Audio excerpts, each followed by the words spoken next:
Tobago People's Party following its 15-0 victory in the Tobago House of Assembly elections.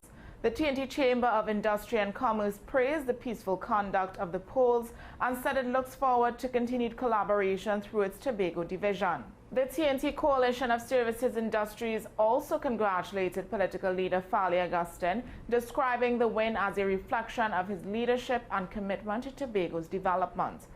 TNT Manufacturers Association CEO Ramesh Ramdeen said the party now has a clear mandate to drive economic growth and promised continued support for non-energy sector development on the island. Anyone who interferes with a fixed penalty warning placed on a vehicle could face a $3,000 fine under proposed amendments to the Motor Vehicle and Road Traffic Act.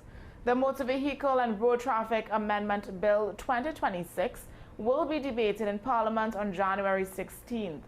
Under the bill, police officers will issue visible warnings for 18 vehicle-related offences, including faulty lights, excessive smoke or noise, and failure to display passenger limits in taxis. Drivers will be given between 3 and 7 working days to fix defects. Only the driver or an authorized person may remove the warning once the issue is corrected. Failure to comply will result in a fixed penalty notice.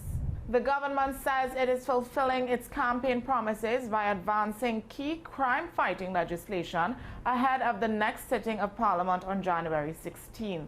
Speaking in Chaguanas, Minister Saddam Hussein and Attorney General John Jeremy said new legislation will introduce special zones of operations to target crime hotspots without imposing a nationwide state of emergency.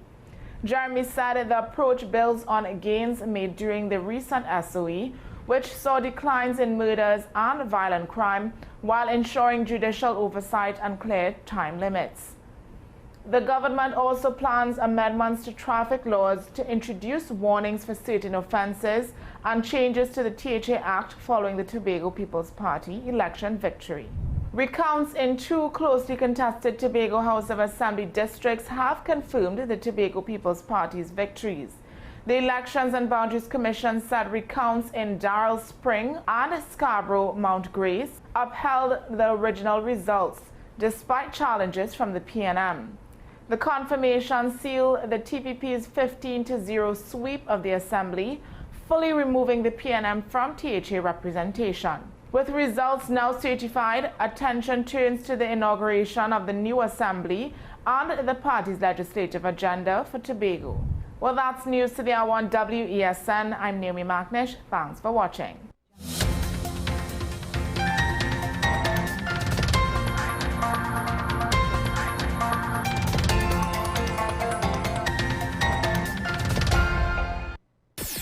WESN.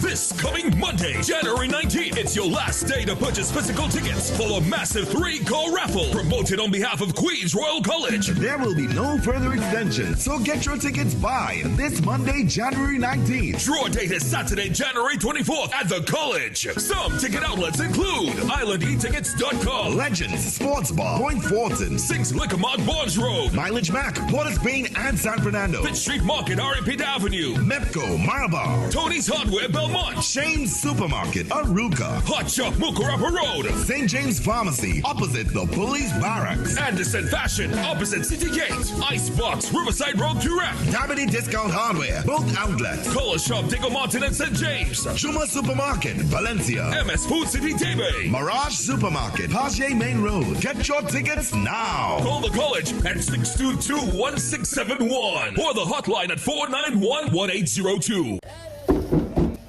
Hello.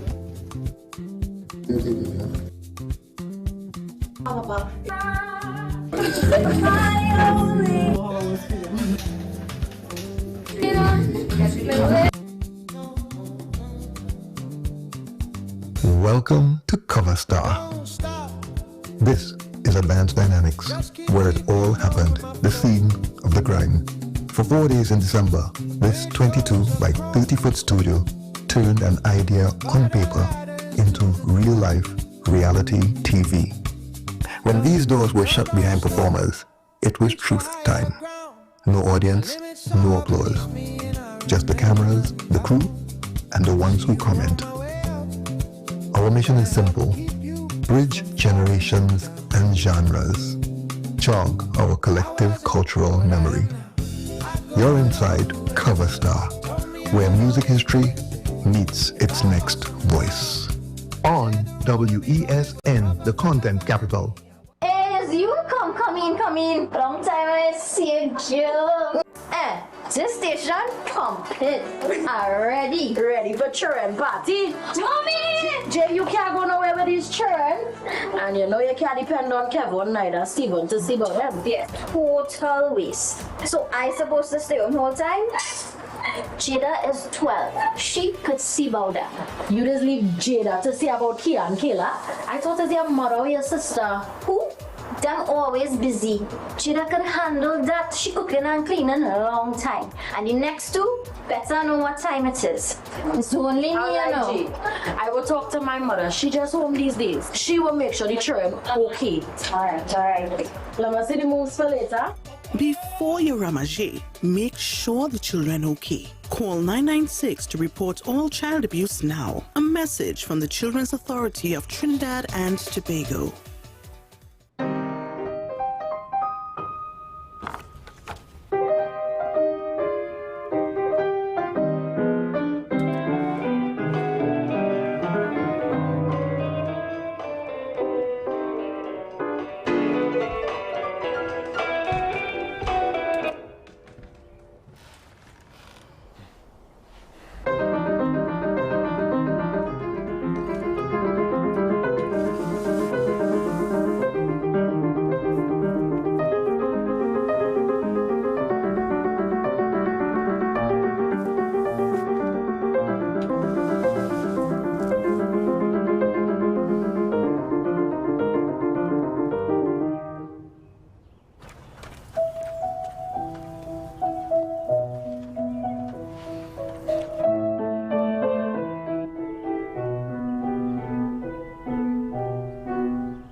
WESN.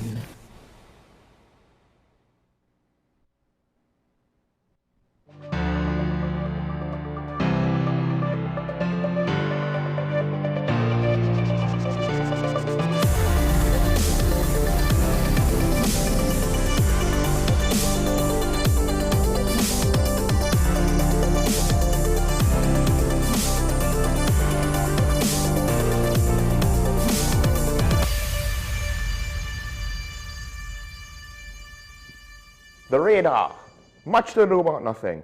At least much to do about nothing with regards to Tobago politics.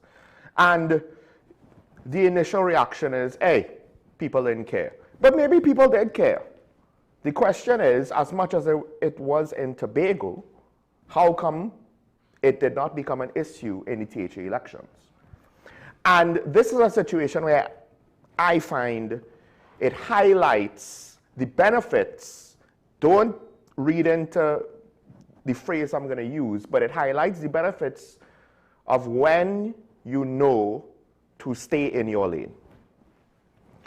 One of the things, both in an NGO I was a part of that worked with the kids from homes, as well as later on as an adult in the workplace, I remember trying to tell some of the kids, years and years this NGO was working with kids. 1 year, one kid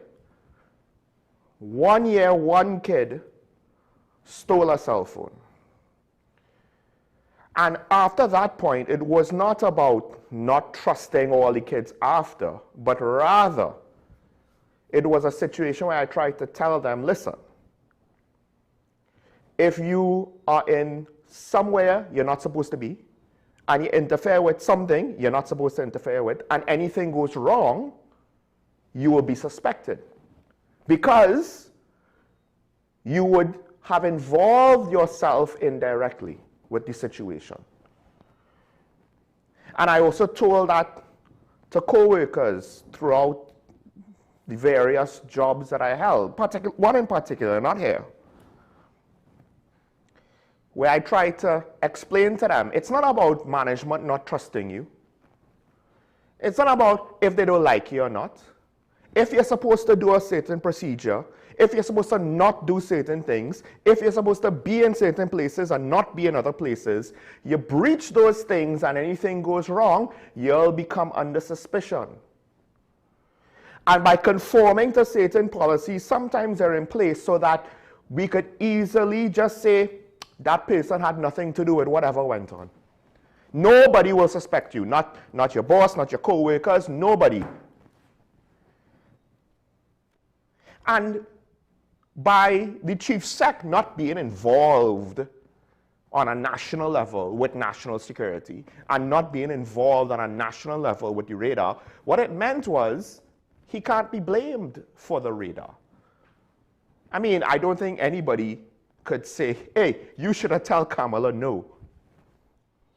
He doesn't have that level of authority, unless Tobago wants independence, but that's a whole other conversation, which, to be fair, not a lot of politicians have been even testing the waters with regards to that being a viable alternative. So with regards to the radar, ultimately, while he was being asked questions and there was an expectation for him to have answers, at the end of the day, he could not have been responsible for the situation. And that's the benefit of not being involved in things that you shouldn't be involved in. Because when you're not a national member of the national executive, leave that for them. Because if anything goes wrong with their decisions, then it's their responsibility. To want to be included, it sounds nice until you realize, yes, and when things goes wrong, then I will have to bear some of the blame. Because right now, Dr. Varnish James makes a very important point on principle. Well, he made it, I think, he makes it with regard to the THA, and he's looking even more strictly and principally, or in a principled manner, with regards to what it means for the 15-0. And the fact that given the TPP only got approximately, at least according to him, I haven't myself looked at the figures, but according to him, 30% of the total voting base, not those who voted, I believe, but rather of the voting population, supported the TPP. And rightfully points out the 70% that did not, whether they voted for the PNM, somebody else, or nobody, who now represents them in a government that, in an executive body that is basically a one-party situation. Democracy is not made to work on a one-party situation. And he points out that this is the third time this has happened in the nation, with concerns over what happens when these things happen. And I think, for the most part, there's nothing to do about whether he likes the chief secretary or doesn't like the chief secretary, whether he dislikes the PNM or likes the TPP or doesn't like the TPP. Because you could take out any political party and make it as neutral as possible. It doesn't matter who it is. His point is an important and valid one. It is important and valid because he is speaking to the fact that who is going to represent the PNM voters and the others who did not participate. Because when you have a one-party situation and you say, I am going to be the government for everybody, how well does that work when, technically speaking, you have a political agenda? I don't mean it in a bad way. I mean, you go on the campaign trail, you say, this is what we're going to do to solve the problems. These are the means and the methods we're going to do to solve the problems. And some people voted for the other guy, which means, assuming that they are knowledgeable of the topics, they wanted a different perspective and a different course of action. And now you're supposed to try to represent them while delivering on the campaign promises that you made for the people that did support you. How are you going to do that? Objectively. It's not an easy situation to be in. And there's no fault of the chief secretary. You can't blame the TPP for being successful. But there's a reality about it. And this is why I say Dr. James is making an argument on principle, because it doesn't matter who's in charge, who won, which party. It could be the greatest political entity, the most benevolent, the most caring, the most compromising. Regardless, the system is not made for this sort of thing. And he's pointing out that maybe we should take a look at this as to why this is happening. Because it is never a good thing, no matter how great the victor is, it is never a good thing for this to happen. Because democracy is supposed to represent all of the people. And when you have a clean sweep, on a practical level, you're only representing some of the people. And it might be fine. It could be fine 9 times out of 10. It could be fine 99 times out of 100. But human nature is thus that at some point, unless you have systems in place to prevent bad things from happening, no matter how well-intentioned, bad things will happen. So I want to thank Dr. James for bringing up that argument. I myself didn't necessarily see it like that until he brought it up. Also, I mean, the article is in the Express. I would encourage everybody, it's online, specifically for this one, to read it. To read it, right? I'm giving you my perspective on his perspective. Read it, digest it. Whether you disagree or not, don't just take a shortcut. Really think it through, because it's things like this. To what extent are too many of us not engaged in the democratic process? Because one of the other things is at the end of the day, both in the last national and in this THA election, half of Tobago technically was not going to be represented in any sort of affirmative way. And 46% of the population did not participate in the last general. To what extent, of the voting base, not population, of the voting base. So to what extent did we, the nation of TNT, make a decision? That's what he's saying. We're not making a decision, the country, rather we're just making a decision based on who turns up.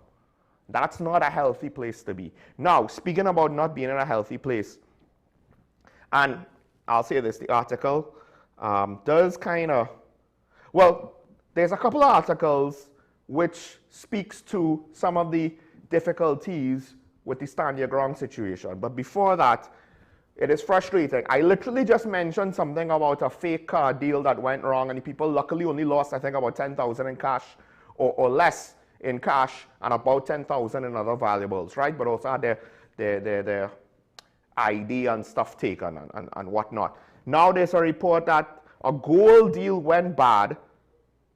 So this was a private sale of gold jewelry, I assume. One man lost $31,000 in cash, well, $31,500. And then the seller, apparently, I believe the seller, lost $8,000 in cash. Luckily, he did not take the gold. He said, he told the police he had left the gold at home because he felt uneasy about the meeting. The meeting was done at the community center in Lambertville. And I am just left beyond myself wondering, what is it that we're doing wrong? Because what seems to be a situation where crimes happen, the public hears about the crimes, and then the community, families, friends, neighbors, should be talking about, hey, you hear what happened in the news? Da, da, da, da, da. Don't do that, you know, don't go around with tens of thousands of cash, you might get robbed. I don't know if it's so ingrained in our psyche that we can do this and get away with it, but at what point are people going to realize, maybe I should not be doing this? Now, it's weird that the seller had so much cash on him. I don't know what he had that cash for, because he was selling. So both men had cash. This is a whole, regardless though, if you felt uneasy about the situation to begin with, why continue that way? Why continue that way? I don't know what is it about pride that's like, I'm a big man, I'm a big woman, I am not going to go out of my way to safeguard myself because I don't want to feel stupid. Meanwhile, The police keeps talking about this. And the message is just apparently not either being not permeated throughout society or being ignored. So to what extent is it that we say it takes a village to raise a child and we lament the fact that we don't have a village, but perhaps there were other benefits to the village. The word of mouth of important things might have quicker spread, because yes, it's one thing if your friend group and your family, but that might be a like-minded group of people with similar like-minded blind spots that miss certain messages in similar manners because they have like-minded limitations. But when it comes to a wider community now, you might have a bit more diversity in your perception, in where you get your news, in who you listen to, in what actually gets on your feed. And perhaps a lack of community is now showing up where things happen. The public is technically aware of it, but for whatever reason, people do not heed the warnings. Unless it is, again, that the warnings do make it into our ears, and there is a subset of us that literally says, I have no problem ignoring them because it happens to y'all, but it can't happen to me. Until it does. And I don't know who could afford to lose $30,000 or $8,000 or $1,000. I feel nervous walking around with $200. But hey, it is what it is. Now, with regards to my concerns on Stand Your Ground, there were two situations that happened over the last 24 hours, or at least I was reported this morning.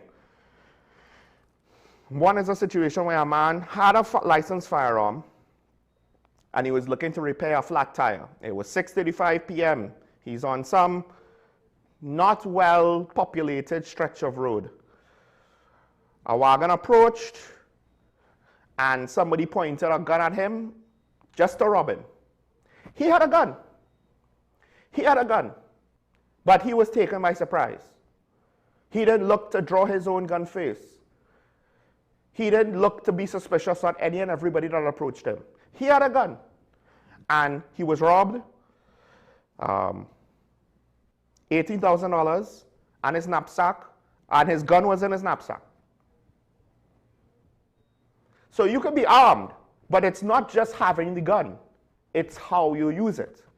Or you might be in a situation where you are not given a chance to use it. Then there was another situation where essentially home invaders managed to get into the house before the father could even be aware that someone was breaching his property, trespassing on his property, and he couldn't react before they got through the front door, and he was beaten in front of his children apparently.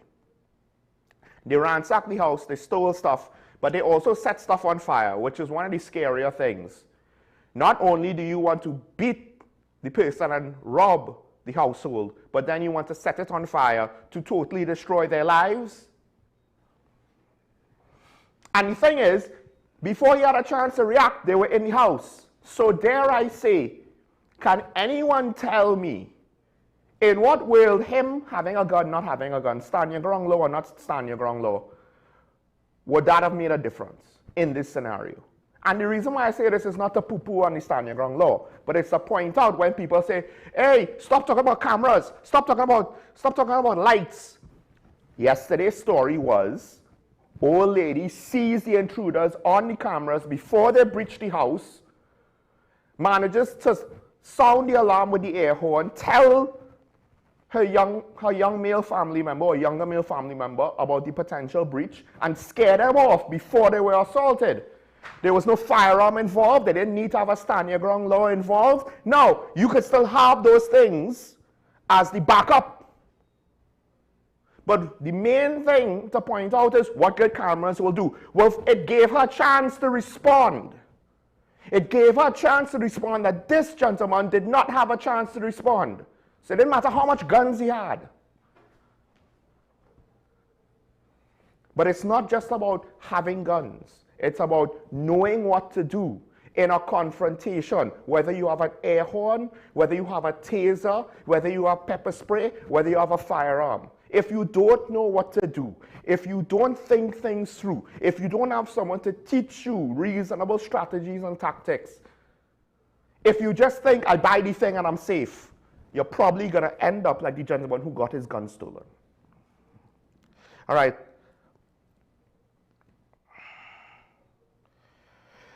Last I'll say is this: I haven't necessarily kept up with regard to the increase in government lottery games and stuff like that. The TNT Council of Evangelical Churches, they have basically come out. Gambling is addictive, can be fed by increasing acceptance of it in society. Increasing gambling overall can have a deleterious impact on the nation. That's their stance on it.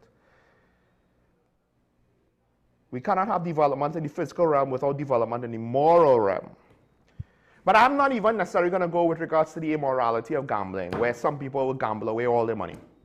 And then they would want advances on their salary to gamble away next month's money. Because somehow they think they're going to make it back, not realizing casinos make money. Where do they make money from? They make money from you. You think national lotteries aren't any different? They just do it at a wider scale so they could afford to do it at smaller amounts. It's not costing you as much, but you could opt in to pay as much as you want. And this is a way to extract money, another way to extract money from the population. They want to get $1 billion. I believe they're going to issue government notes or bonds or something. Only $1 billion. I'm like, only $1 billion? That's interesting. I understand that the government needs money, but here's the thing. By taking out the money from the system, by taking out the money from the hands of consumers, particularly the consumers that may not have the wiggle room to afford, but they might still gamble though. They might still gamble though. So to what extent is this unethical? Because you're taking advantage of people's addiction, alcohol, gambling. That said, if you make things so that people have less money in their pocket, the economy will have less money circulating. And yes, the government could get that money now and use that money in whatever it is that it has to do, and that could matriculate down through the economy. But again, dare I say, if you take too much money out of the economy, VAT revenue will go down, or proceeds from VAT, the intake from VAT will go down. It will negatively impact other taxation methods. So I just want to ask, at what point have you thought things through fully? Right, now let's take a break. When we come back, zones of special operations, amongst other things, we have the national security guy himself. Stay tuned.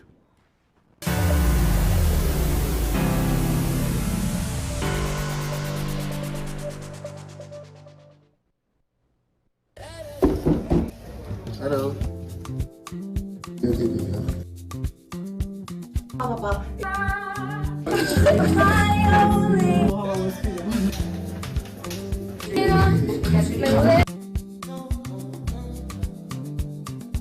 Welcome to Cover Star. This is Advanced Dynamics, where it all happened, the scene of the crime. For 4 days in December, this 22 by 30-foot studio turned an idea on paper into real-life reality TV. When these doors were shut behind performers, it was truth time. No audience, no applause. Just the cameras, the crew, and the ones who comment. Our mission is simple: bridge generations and genres. Jog our collective cultural memory. You're inside Cover Star, where music history meets its next voice. On WESN, the content capital.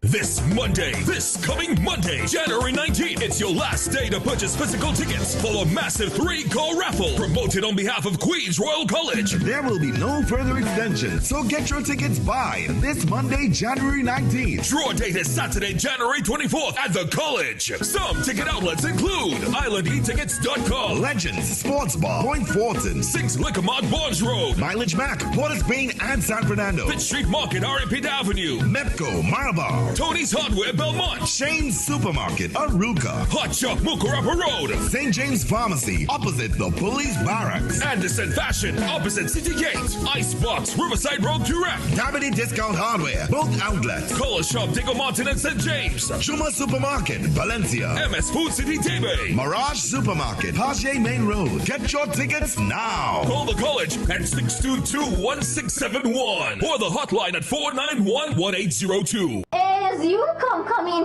Long time I see you. This station complete. Ready for children party. Mommy! Jay, you can't go nowhere with these children. And you know you can't depend on Kevin neither Steven to see about them. Yes, total waste. So I supposed to stay home whole time? Jada is 12. She could see about that.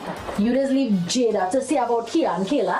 I thought it was your mother or your sister. Who? Them always busy. Jada could handle that. She cooking and cleaning a long time. And the next two better know what time it is. It's only me, you know. I will talk to my mother. She just home these days. She will make sure the children okay. Alright. Let me see the moves for later. Before you ramage, make sure the children okay. Call 996 to report all child abuse now. A message from the Children's Authority of Trinidad and Tobago.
This is Face of Sports, WESN Content Capital.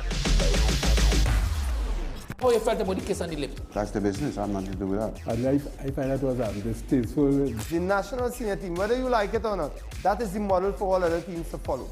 I'm assuming that the regional requirement may be a much stricter requirement. This is not about Pro League and Super League. This is a league run by the Normalization Committee that I'm responsible for. Nobody expected FIFA to fund this arrangement. If we don't get a professional attitude towards this, we are doomed for failure. You break the balance, trip the leg, control the body. They ain't gonna stand put forever. Why you want the Chiefs to lose so? Why you want the Chiefs to lose so? They already have two. Lamar don't Why? have. You're jealous because you know the Chiefs getting closer to the Patriots. Let's go to the last part. No, of the not no. Let's go to the last part.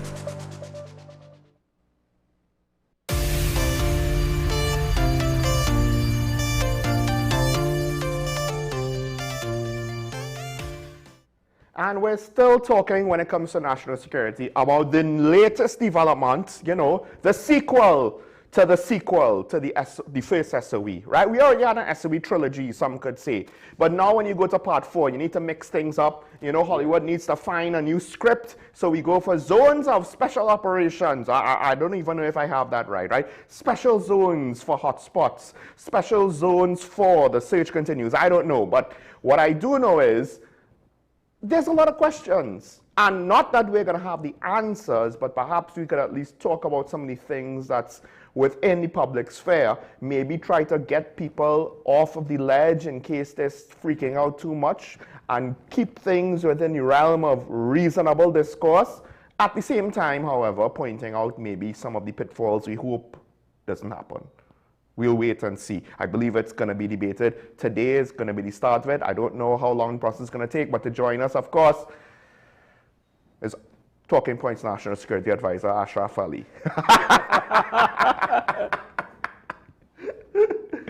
Good morning, Sean, and Happy New Year to you. Happy New Year. Oh, it feels so weird. It feels so weird to still be saying Happy New Year on the 16th. We're not even at the half. We're literally over the halfway mark. But like everything else, I like how you put it out. We passed the trilogy, now we're going to season 4.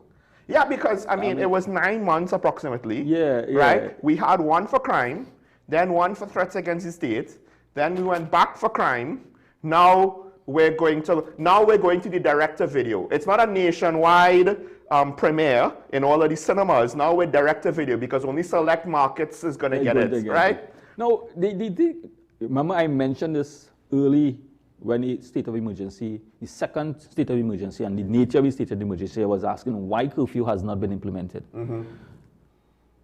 And if the information that was presented for the purpose of the state of emergencies, both the last 2 states of emergencies under this administration, that the Commissioner of Police requested, based on intelligence and information they have, it should have come with a limited state of emergency. That limited state of emergency is exactly what they are going to do, or falls in the same aspect of the zones of special operation. I wanted to ask, because when they announced both, in this case, the third state of emergency was technically a renewal, right?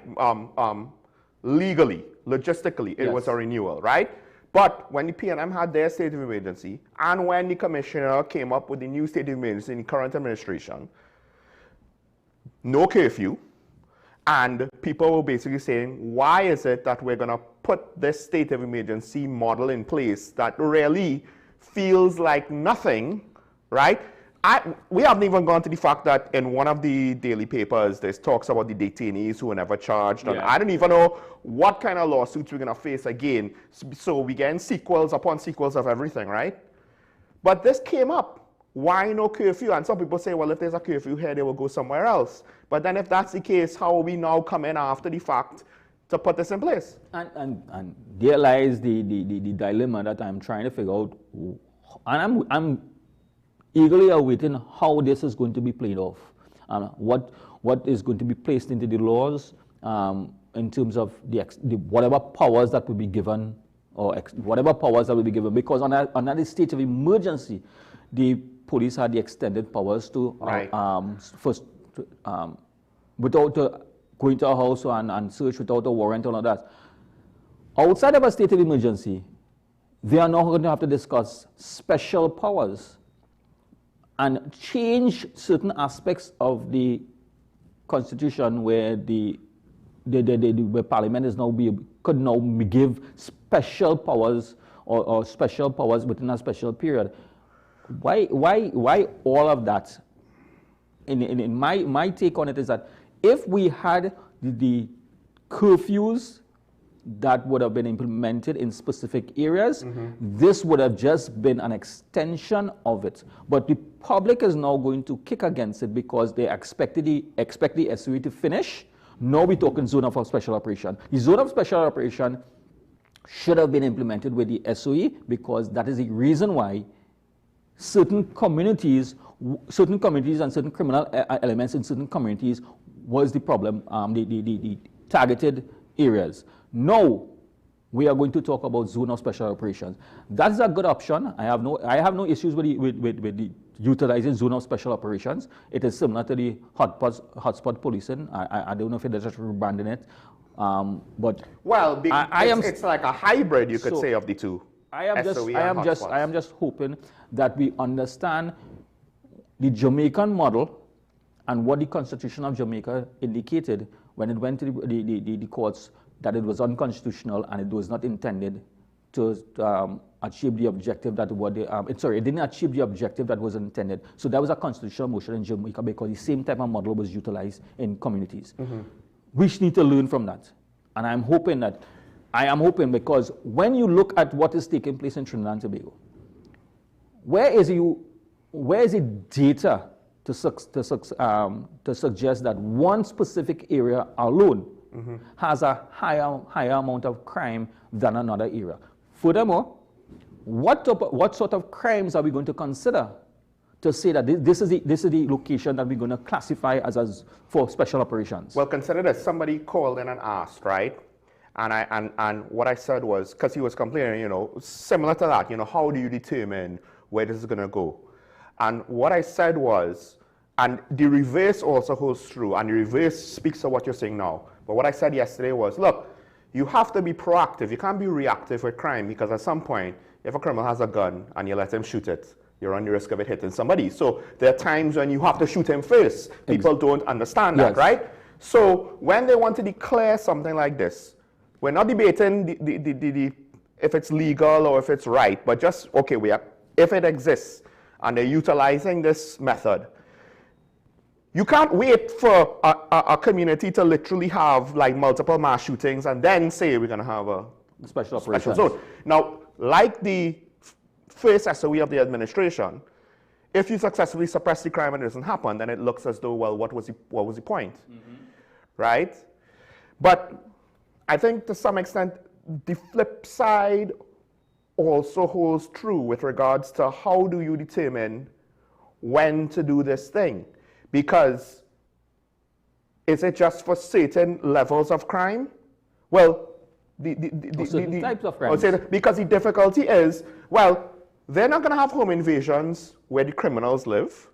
They're going to have home invasions because criminal hotspot areas tend to be low-income areas. So high-income areas don't tend to be criminal hotspots, but you get crimes happening there. The first SOE that we had out of the last three was in the latter part of 2024, right?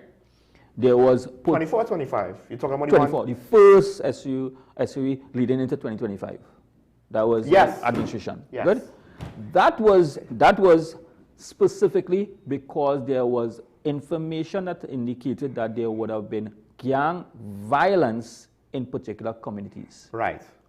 That, I am saying, was the foundation for a zone, because there was potential gang violence. They're gonna retaliatory right. They're violence. gonna go to where each other lives. Exactly. So they can't just say, oh, well, we'll rob someone else's house. It's not about robbery. It's about a specific target. So the locations identify where the gangs were retaliating against each other could have been utilized as possible zones of special operations, or at that point in time, that curfews could have been implemented in those areas to restrict or reduce any potential gang violence within or external retaliatory. Yeah.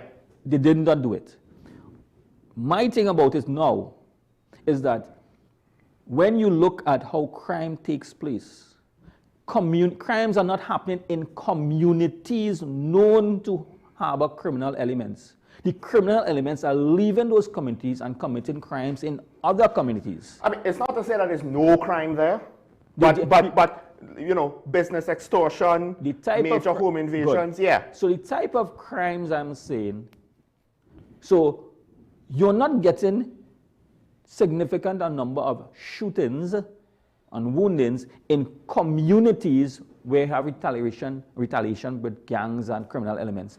Those individuals are leaving those communities and going to other communities and committing those offenses. Like you said, home invasions, and no one in those communities, and let's be real, everybody knows the community right now. I'm not going to call any names because I don't want to be stereotypical right now. And this has already gone political, by the way. Yes. So I'm not going to call any name, but let us look at it. Let us be real in Trinidad and Tobago. We know the communities. There's no gang violence in St. Clair. Right? So you put it in a different way. Yes. So you know that those persons are leaving those areas. Now, where are the home invasion taking place? Some of the rural areas. Are we going to say those are zones of special operation? Yeah. How are you going to prevent criminals from entering those areas? Zones of operation is not going to help those individuals. What is going to help those individuals is proper policing in those areas where you have more patrols in the area, right? More resources to assist in patrolling those areas. Here's the rub, right? We'll break down some other aspects that have been reported. Don't know if it's going to end up being what comes out of the actual legislation that passes. But one of the things that came up was the fact that this will allow for searches, I think, without warrants, right? You'll have similar powers to an SOE. So I don't know if literally, because when we asked what was the point of the state of emergency, one of the few things we could look at were those special powers where police could have gone in and either detain somebody or search somebody's house or car, whatever, right? Now, again, we don't know how effective that is going to be in the long run and how many lawsuits we're going to get from it, because we didn't actually have any criminal charges coming out of those things. So I don't know if this is going to just be another situation that's going to continue that unfortunate reality. But it seems like, I don't know if all of this is literally just set up to keep those powers going, because like you, I'm also baffled. Like, this is not going to necessarily curb crime. We had a whole state of emergency where home invasions and kidnappings were happening. So I, on the other side, because I always like to be very objective, right? On the other side, it's commendable that this administration is thinking out the box. Whether we agree with the decision, they are thinking out the box to implement different type of measures for the future. Well, not just that, they're introducing new legislation. We're not just, let's just take some of the old tools out of the box and recycle them So we have to be fair on both sides. Yes. It's a good measure. Like all good measures, we will have some operational challenges, and then you always have the political issues with it. But this is a good opportunity for us from that perspective. Consider this: Darius Figueroa in one paper basically said in Jamaica, it did not stop special zones, did not stop things like transnational crime. It would not have stopped that. However, we are in a unique period of history, at least for TNT, where Uncle Sam is utilizing the most extreme measures to restrict transnational smuggling, and it's having an impact probably on transnational crime. And perhaps, in a weird way, now is the time to maybe focus on the domestic elements. So let me just, and I'm just speculating because I have no knowledge of how the legislation is going to be drafted. Yes. So this is a speculation in terms of, I'm just throwing out some areas for consideration. Hypothetically, if when you lock an area down and there's a curfew established, what type of curfew are we going to establish? Is it going to be a temporary curfew, or is it going to be a full curfew for the particular community? Let's use a full curfew. If you, for discussion purposes, for one side of use a full curfew. If a full curfew is in this area, it means that those individuals will have to have special permissions to leave those areas. I'm talking about law-abiding citizens to carry out their normal functions. Yes. To leave those areas to go and do certain things. Because in a lot of stereotypical hotspot communities, you have normal citizens that have normal jobs, and some of those jobs might be work where they come home late in the night. Exactly. So they will have to get they will have to have special arrangements. Now I'm saying special arrangements to leave those areas, to venture out, and then to come back in at a particular time. If it is similar, if it is temporary in terms of periodic, to sort of give you a period from one time to the other, it will still have a group of individuals who have to leave and come. Because here's the tricky thing: they say up to 72 hours, right? And it seems as though, they have to report it. This is what's in the papers, right? They have to make a statement to Parliament within 14 days of the date that this is declared. But the point is, you could just declare it. It'll only last for 3 days. Yes. So that administrative thing of who gets exemptions, etc., unless you're going to have like these semi-permanent or permanent passes, it complicates things a lot, because you're right. Then we have the issue of human beings. Mm-hmm. And this is not happening now. We have issues where persons in authority have abused their powers, and we have judgments in the courts. So this is not I saying it. That's around the world. That's not. Yes. So this is not. This is TNT. We are talking about human. Yes. We have the issue of discretion that I'll continue to say. When you have that discretionary powers, not everybody exercise those things reasonably. You've seen this in state of emergencies where, oh God, give me a chance. You'll get people that kind of fall through the cracks. Exactly. So when you have all those entities working together, operating on different points, different focus, they have different focuses, you will end up with it would present additional conflicts Because when a law-abiding citizen wants to leave to go and do X, Y, and do their business, and you tell me I am not under curfew for 72 hours. Let's say I'm under curfew for 72 hours. 72-hour curfew, and this is hypothetical. I don't know the nature of it right now. But we could just say, what does 72-hour curfew mean? Does a 72-hour curfew means that I cannot leave the particular community within the next 72 hours? Or is it just at night? Or, yeah. You understand? If you're telling me that I am bounded to my community for 72 hours, operationally we have problems. Here's the reason why operationally we have problems. When you try to lock an area, a particular area down, a very small area to conduct an exercise, it is difficult. Imagine locking off a community where you have, when a community itself, where you have emergencies may occur at any point in time, persons may have to go and seek medical attention. Those are some of the things that we don't know about. The thing is, it might sound crazy, right? Because we all assume, oh, the curfew means at night, you can't travel at night. Why is Afra saying lockdown through the whole 72 hours? But think about the criticisms of limited curfews. People say, well, they'll just go somewhere else. So on a tactical, practical level, if you want to deal with a situation where you don't want any bad actors to escape, you can't open up the roads during daytime because they'll just leave the area and find somewhere else to sleep. Our criminals are so dynamic, and they would be adapt to the situation. So let's hypothetically say within this community, we have 5 or 6 individuals that is considered to be the criminal elements, or you have a group of individuals in that community who, because you don't have the sufficient evidence to bring them before the court, but you have intelligence that suggests that they are members of committing certain type of robberies, or certain type of crimes. When they are leaving the area, what stopping them from leaving the area? Because if the curfew is from this time to this, I mean that they cannot leave there. Fair enough. Every single body in that area may not be able to leave. Now, if you have a limited curfew between this time and this time, during the time when there's no curfew, then law enforcement has no control of the area. The persons could leave, stay on the outside, commit the offense, and come back in. And the thing is, it doesn't have to be full 72 hours, right? It doesn't have to be. You could lock the area down for like 16 hours, but then imagine the rest of the people there, and what that would be like if that is what they're doing. So look at what currently takes place with our SOE. The criminal elements are moving freely throughout Trinidad and Tobago in a state of emergency without a curfew. You should listen. I don't know what happened, but one of the daily newspapers, their website, so they don't even have all their stories online. There was a point where it was like 5 or 6 stories with regards to home invasion and stand your ground, and I was just like, where did this all happen? How did this all happen?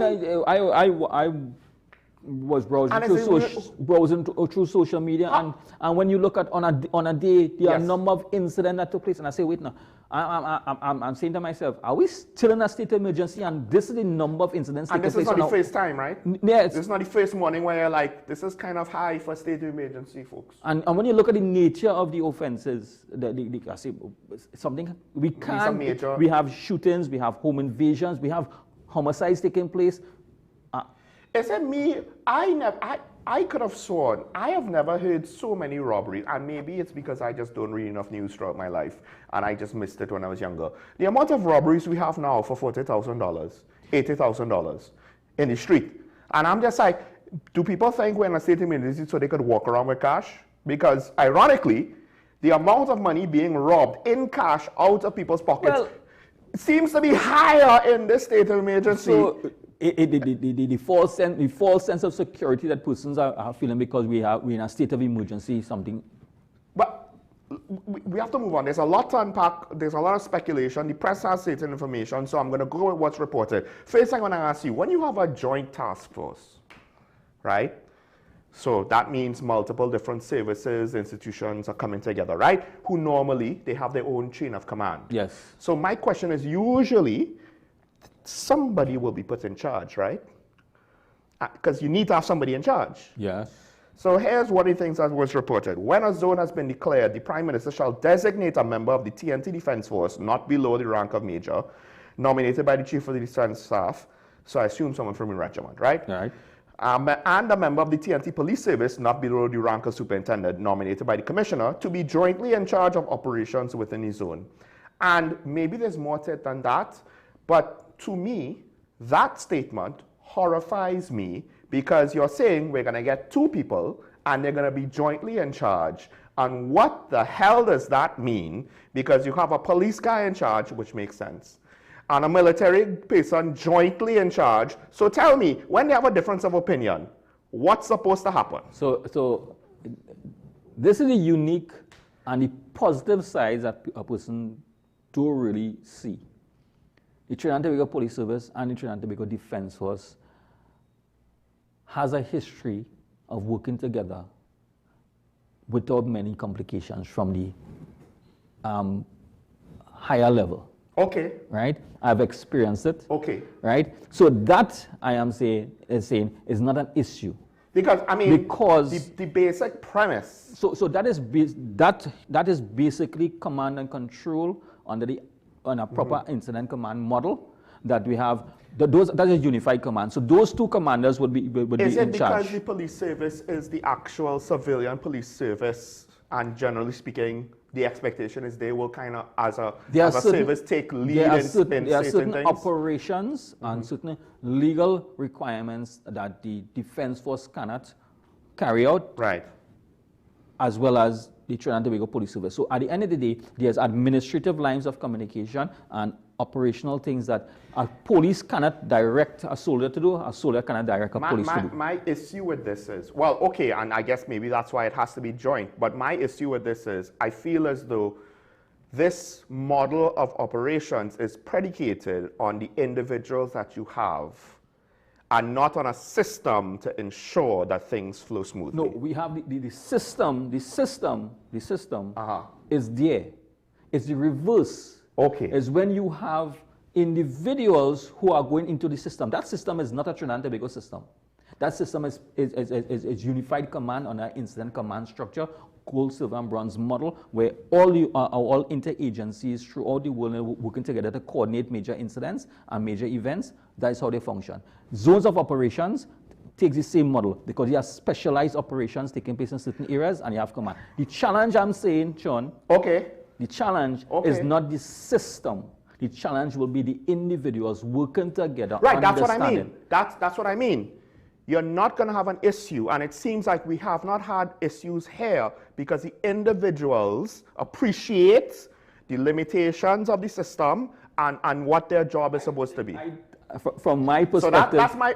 No, the reason why I say that is, it's fine, you pass the law how it is now, it works now, right?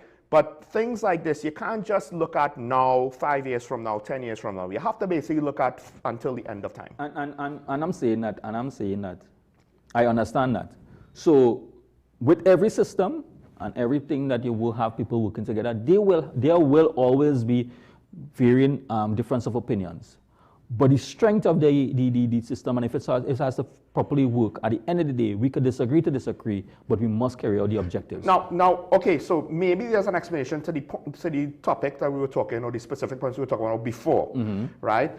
According to explanatory notes, the command's powers, the joint command's powers, include establishing a cordon around/within a zone and imposing a curfew in a zone. They may impose a curfew between specified hours, requiring people to remain within their premises during those hours, right? But the cordon shall operate for a period not exceeding 24 hours, while the curfew not exceeding 72. And curfew will be published. So I imagine the cordon, now it's still, the question is, well, is the cordon for 24 hours basically preventing movement, all movement, or is it just monitoring movement? I guess is one of the questions, right? Of course, there's a search of person, vehicle, or place on a warrant, etc., etc. I have no issue with that except the implementation of those measures when we have the lawsuits coming on the back end, right? The reduction in rights is fine because we've done it before and we haven't had any large-scale civil issues, but we still had specified. Based on that, that is where several of the potential conflicts would take place, because those particular areas, right, it's the geographic location has a certain type of individuals. How do we use them? Words very cautiously right now, right? Has a certain type of individuals living in a particular area. Demographics of the location, geographic location, the ethnicity of the makeup of the community, the type of community it is. There are there are going to be conflicts where persons would be, or we have challenges where say it's stereotyping a particular community or targeting a particular type of community. Then we all know that there are some of the communities where much more crime takes place, or criminal elements reside in certain more communities that have been identified, and I'm talking about based on the data that you receive from the police service, and persons who are arrested came from certain communities, right? And certain type of incidents in certain communities. That is, in fact, under another umbrella where they are political parties have strongholds. So it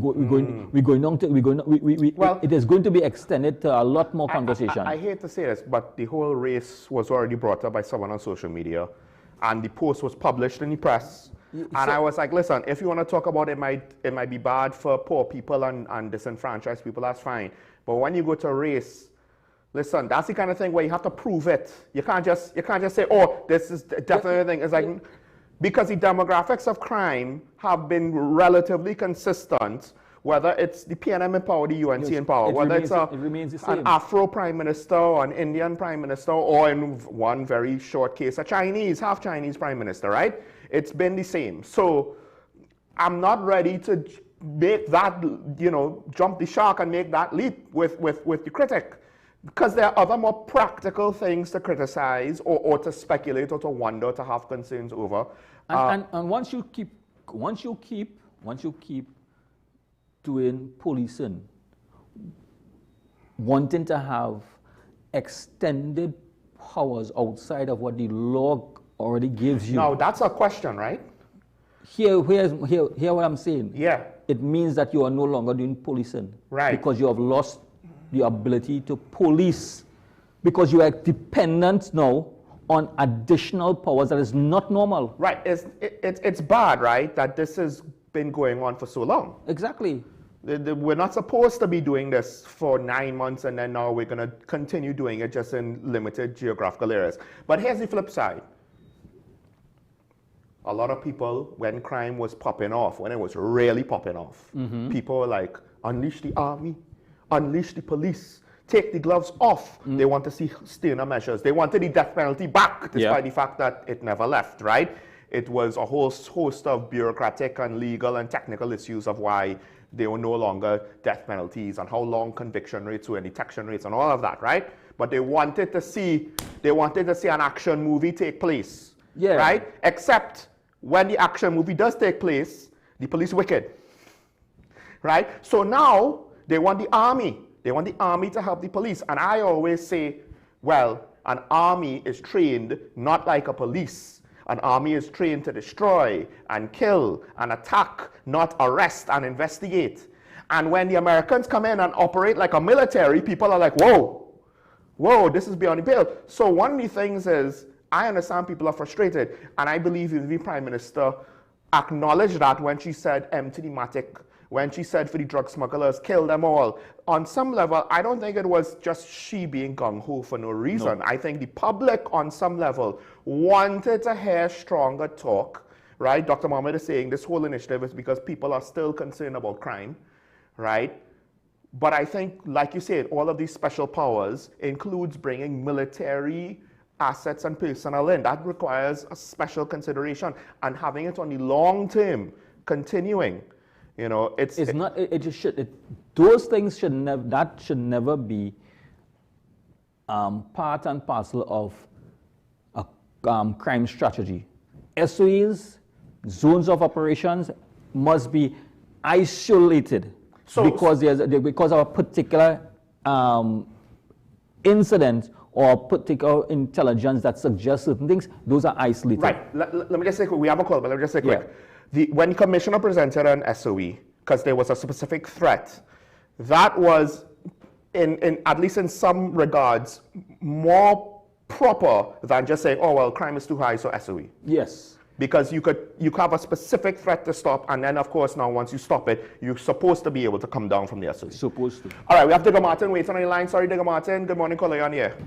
Good morning, Sean, and a happy new year, and a blessed one to the ASP there. Good morning, sir. All right. Sean. Yeah. Your colleague, the former Finance Minister, Karen Nunes-Chistera, are going to be happy today. Yes. All right. And I'm going to juxtapose that to the ASP to show how the state security apparatus and the state organization has failed taxpayers. The first thing, the police has continued to throw out here, and they continue, are using a harsh term, spew. When you say something, when you see something, say it. The Prime Minister, the former Prime Minister, KCR, said there was criminal information in the Colesman report. He also said we have spent too much money on Commission of Inquiry. He said that. And where did the police go into that? Did they insert themselves? Did they talk to the DPP? The Prime Minister, the big man himself, said there's criminal issues inside here. No. I have coined a term for this whole debacle of the Kilco, and I'm calling it the 3S protocol. And what the 3S stand for? S stand for they sat on it. S stand for they slept on it. And S stand for the S word on it. That is where and how serious and how passionate I feel about this. The big man from Clico spent 2 years before he gone to the great beyond. What did the police do? What did the DPP do? Is this now to show how complicit the DPP is making? Well, I say he has some reasons to make excuse, but where has he been with all of this? And the other thing is, who were they protecting if there was criminal investigation? Who the former government was doing? I mean, 10 years, and you're only saying the lack of officers in the DPP. You have to prioritize. 29 billion of taxpayers' money went in to keep that afloat. And if a DPP doesn't understand that, it is time to do the Chief Justice protocol. Is it time to find somebody new? I'm very passionate about it now, you know. This expose in the Parliament today will tell us if it's time to rethink how and when to basically put things into place when a senior officer is faithful to peace's principle. Has the DPP reached the level of incompetency now? The judiciary system and the police has brought this country, facilitated by the former PNM government. I'll go on. Have a nice morning. I'll just say this in defense of the DPP. We have two situations that are not trying to investigate anything external to the government or national security. We have the Brent Thomas matter and the earlier with Christopher arrest matter. And both of the things, as far as I'm aware, I could be wrong, the police were supposed to look into.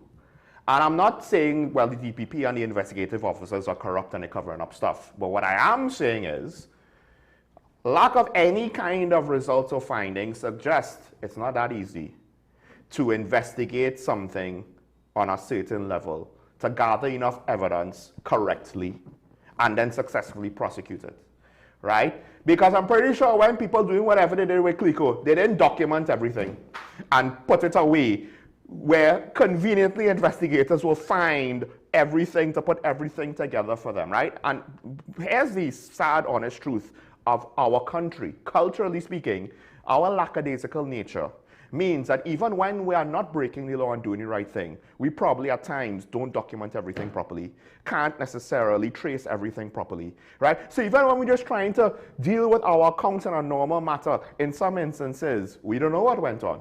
We don't know why certain files go missing.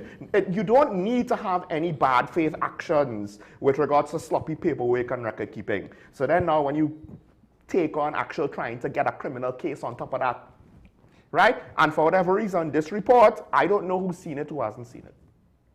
So we don't know. We don't know. So what did the DPP know, did not know, what evidence was presented, because somebody else has to investigate, right? And we don't have a good track record on major white-collar investigations. I'm sorry, right? And that could be, to some extent, because of political interference. We don't know. Sometimes the issues that the general public would like to hear about these public interest investigations is not, in some aspects you want to hear somebody being arrested and charged. But sometimes sometimes you might also need to get updates on it, or timely updates as to the process. I think I understand people want to see someone arrested or charged, but what we really should be wanting as a society is the authorities to explain to us what happened. So that is the sad reality of some of those type of investigations, is that you may have information of wrongdoing, but the information that you have is not good enough. It does not reach the threshold that the DPP could be satisfied enough that a proper charge or the likelihood of conviction would be forthcoming in the near future if the case has to be presented in court. It is not saying that the investigation wasn't dealt with. I am saying sometimes these public interest matters. What we drop the ball in is that when we reach a stumbling block or we reach a particular position in it, it is better to inform the general public as to certain circumstances as to why or where you cannot go any further, or if it is proceeding. But when there's nothing to be heard about it in 3, 4, 5 years, you're still wondering what is happening, then you leave the door open for a lot of speculation coming across, as well as conspiracies and all of that. Not just that. Behind some fruits. I think if you reveal, okay, we're stuck here, and that's a part of the public record, now you could hold situations like this in the future to account. We don't want the same mistakes. Why are you not fixing it? But because we don't know what's going on, we will never know what the issue was. Yeah, so we could never then demand progress, because you don't have to be accountable for a lack of progress. We don't know. We have Sean on the line. Caller, good morning. You're on the air. Good day, Sean.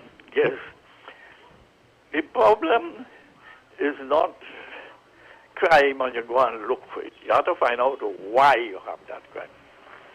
I have pointed out to you where this started off in the East River area, which when I went to Port of Spain to school, it was a place I envied, because it was much better kept than where I lived in the middle of Shogona, say, where we had dirt drains, they had concrete drains and things like that.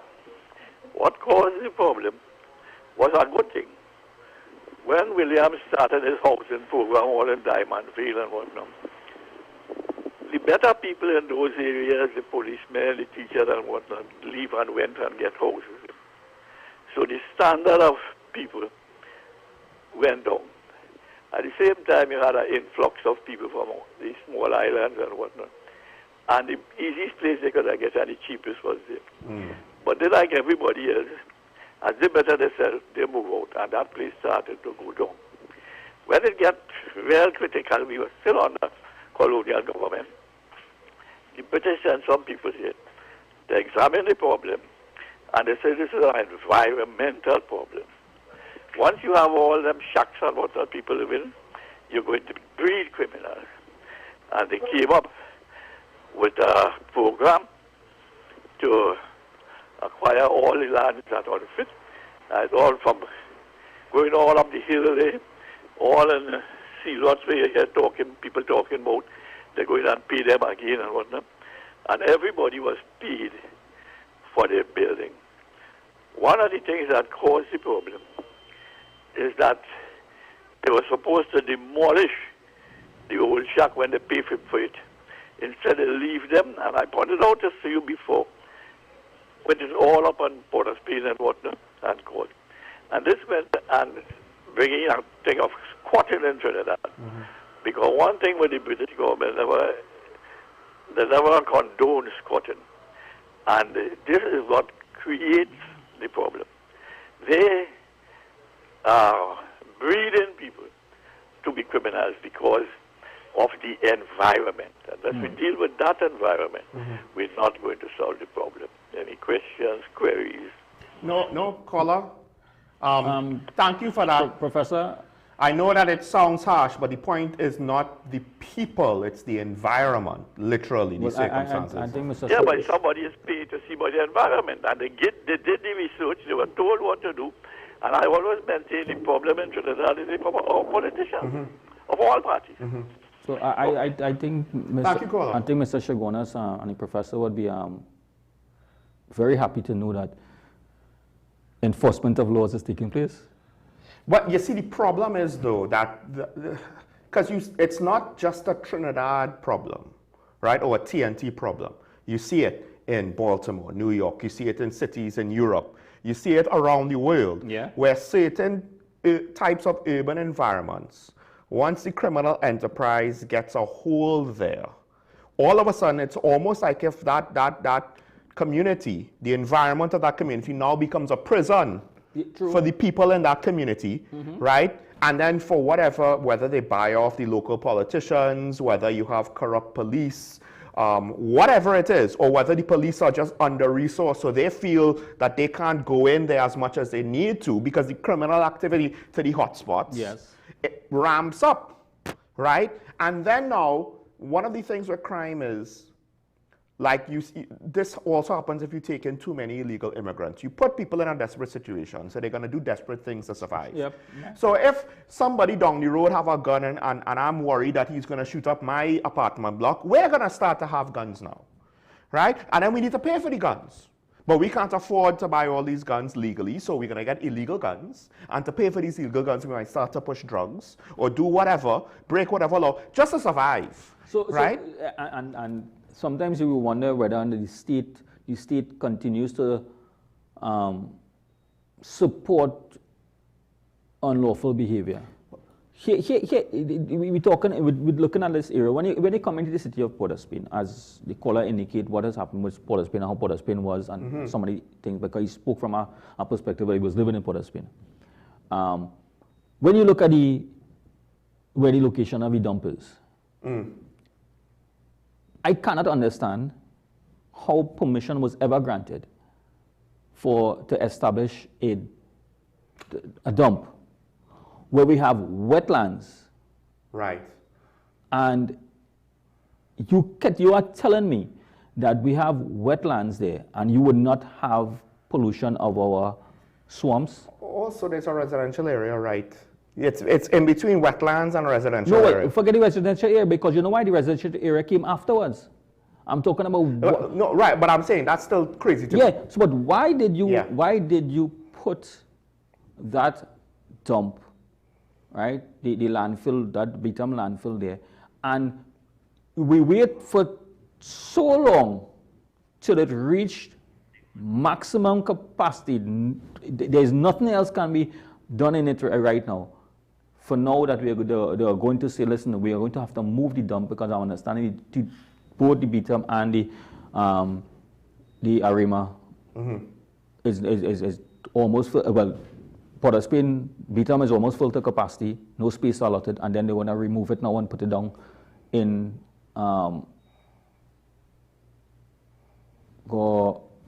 south.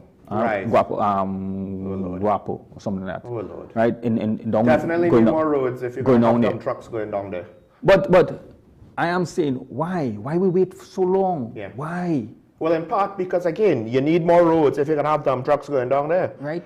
All the way from north to south. But because over the years, we keep on facilitating.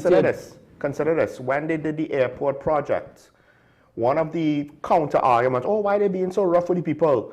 Because some of the people reportedly did accept the money and still didn't move. And they didn't want to move. Right? So, listen, this is Chinese. Like Americans, like certain Europeans, like certain, well, maybe not Asians. They tend to have a different culture. But Western people, give an inch. There is a cost for progress. And if we want to improve our infrastructure or the environment, persons will be, not everybody will like it. And we have a caller. Diego Martin, yes. Caller, good morning. You're on the air? Hi, good morning, Mr. Swan and Mr. Ali. Morning. Morning. The problem with Darwinton and the surrounding areas, I used to do business with all of them. And they had a lot of, decent, good, law-abiding people in all the areas there. And they used to do good business with me. They had good businesses.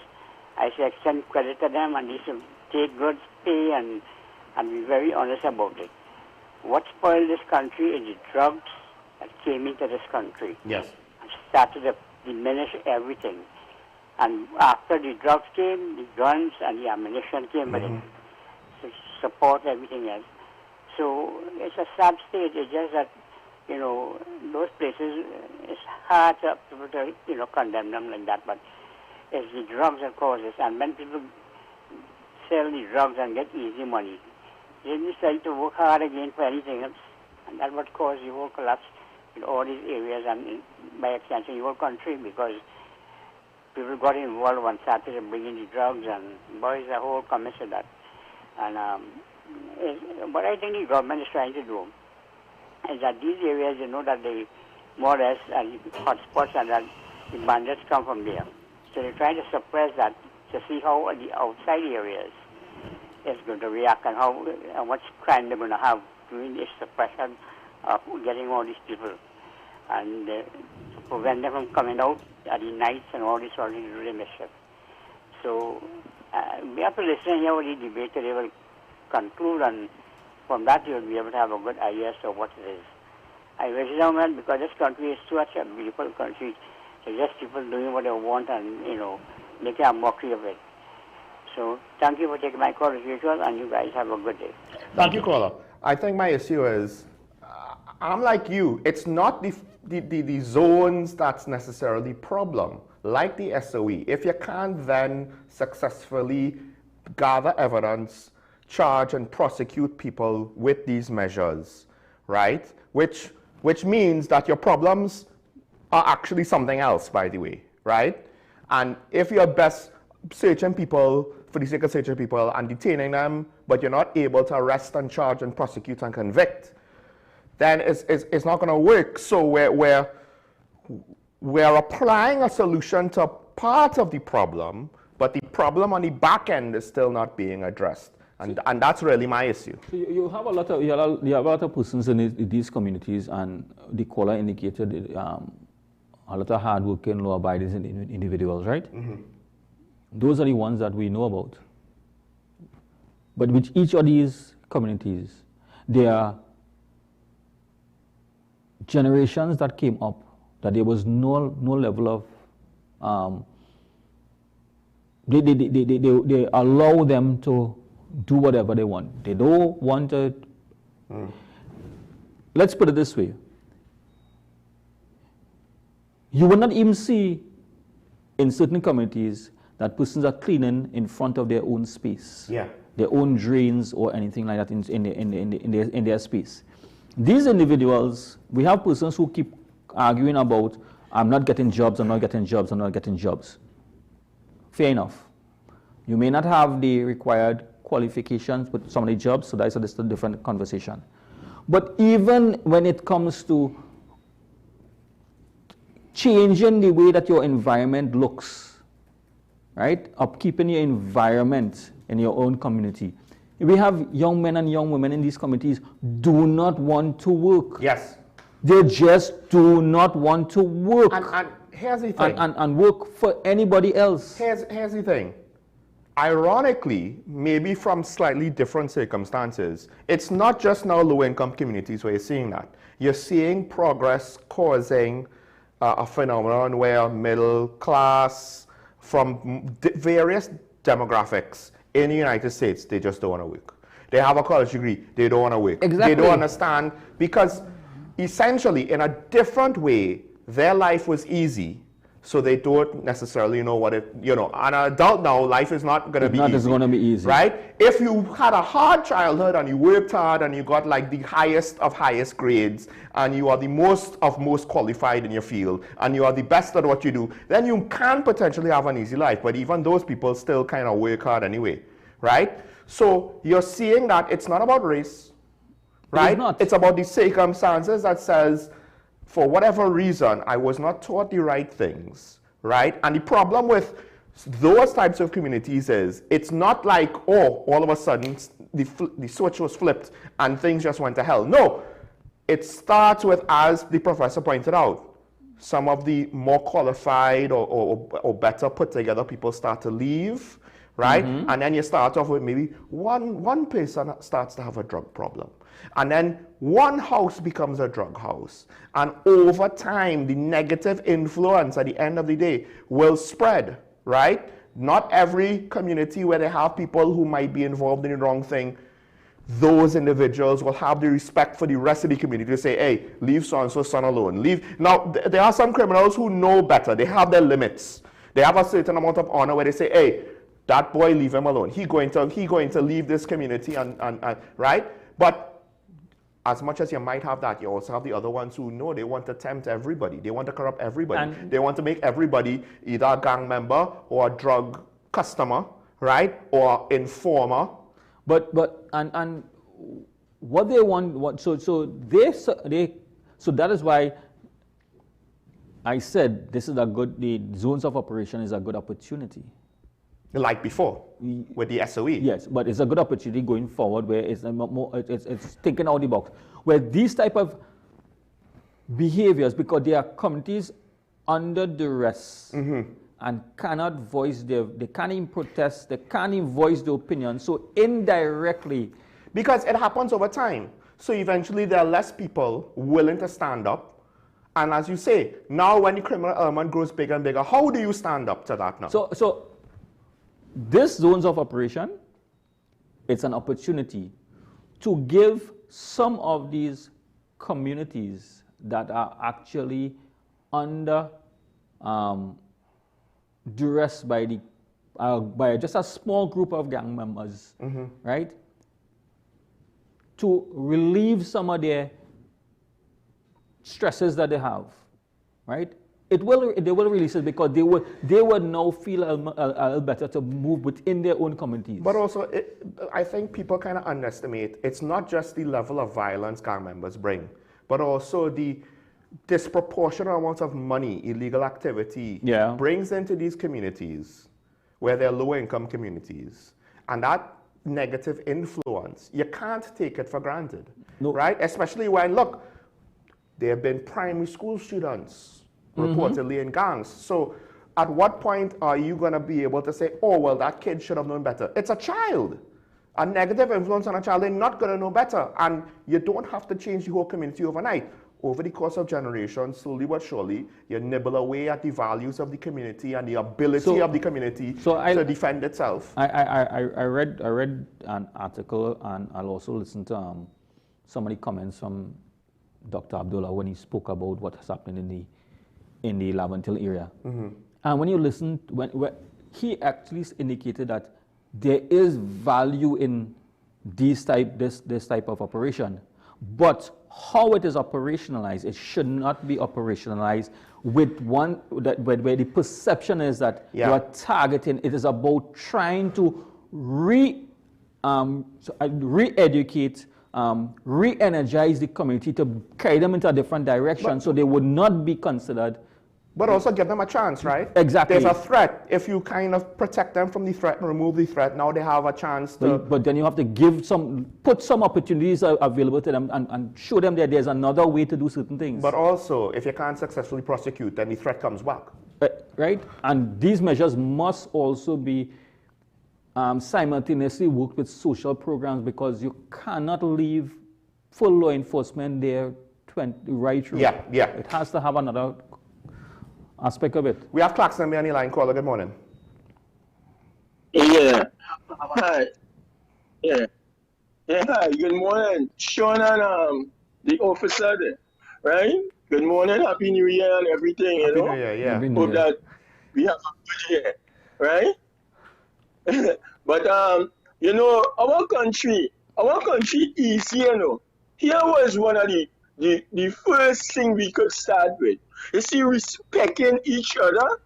We have to start seeing people for people's sake. We can't see people in difference. We have a lot of people who think that they are better and they're different to other people. There are people who believe in color. You understand? Once you have color like Sean, it's the best thing before sliced bread. You understand? And we have to, these things is facts. We have to deal with these things. You understand? We have to speak it out loud. We have to know that every color, it doesn't matter. Once you are people, right? And once we have that respect for each other, that is the beginning of all sorrow. We could understand and we could tolerate each other then. Once we start with these things, then everybody know that, hey, we have to have respect for one another. We don't call nobody no names and no indifference. We will not have to go through all this tormentation that we're going through, You understand? Right? And then the other thing, we have today, the Prime Minister going on a high tax. The same tax what she tried to avoid, she now come and she bring these taxes now. You understand? So we come like we dealing with high taxes, you understand? To do all the, like we want to build a military force. You understand? Why we had to go through all this when we could have deal with one tax, property tax. We could have that simple tax where you should have been getting a revenue. Everybody would have paid something, whether it's a 200 or 300 or whatever. And that is one time you're paying it for the year. You see, people doesn't understand. You're paying taxes one time for the year. I have a cable bill. My cable bill is $360 every month, right? That is more than property tax. My last two property tax I paid was $281, right? Some people might have paid $400 or $500, right? Right? So we have a lot of things that we can do simply to avoid all these problems. You understand? And then we need to change our mindset about people and recognize that, hey, everybody deserves a chance. Right? Everybody deserves a chance. And once we can do that, our country will be easier, because we have enough resources in this country for everybody to survive. But it's just the greedy mind, the way we think. You understand? Once we can get that out of the mind, we're good to go. Thank you. Thank you, caller. I think what you just said at the end there, the problem is the greed comes in many shape forms through many sectors of the population. And it's not unique to any one specific minority or subsection. But the thing is two things where I'll poke a little of a hole in what you said. One, political differences rarely keep things like racial differences and geographic differences. It keeps it going. It keeps it going. And political differences, and to some extent religious differences as well. It's very hard to get people off of that, because people get so invested in what they believe that what you believe, which disagrees with me, must be wrong and must be not just, oh, bless your heart, you don't know what you're talking about. Wrong in the sense of you're a threat. It's very interesting, because this is how people, when you have an emotional attachment to even a scientific argument, people will have this. The other thing is some of the crime is perpetrated within a community by members of the community. So it's not just crime across races or across geographic situations or across religious differences also. There's also, so it's not just our differences cause crime. Sometimes, because listen, okay, inner city crime presents a certain way. Country deviant behavior in the country is a different thing. You know, what you'll see in communities in Tobago at times is not what you're going to see in East Port of Spain. But at the end of the day, there's a certain level of immorality that's going to take place. It's not what you're going to see in the hoity-toity places, but there's a certain level of morality that will take place.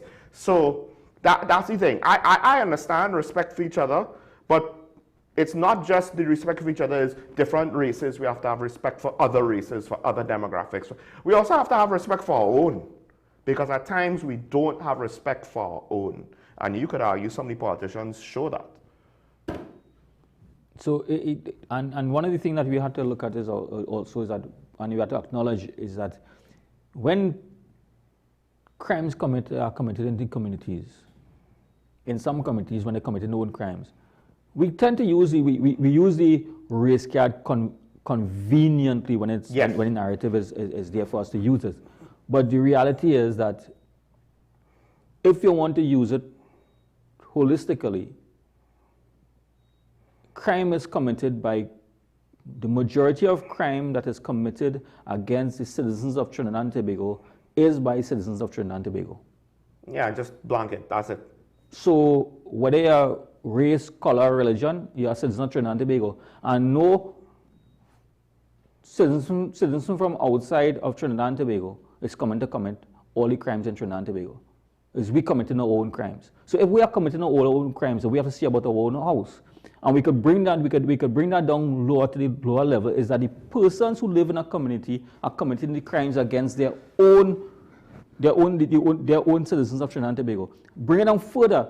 When you look at it, certain races, right, commit crimes against their own races and then some other races. So then what are we really saying? The issue here is that criminal or not, whatever color you is, whatever race you are a criminal, and it must be treated as such. Here's the thing. Name me one major race in this country that is not suspected to be involved with the drug trade at one point in time or the other, does not have a representative involved on whatever level in the drug trade. Name me one, right? Afro-Trinidadian, Indo-Trinidadian, and then others, right?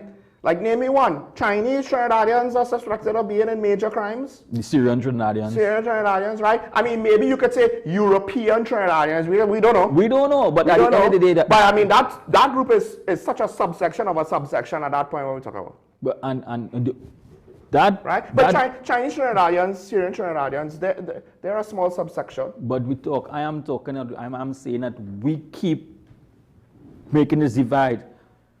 Is Trinidad and Tobago citizens who are distressing Trinidad and Tobago citizens.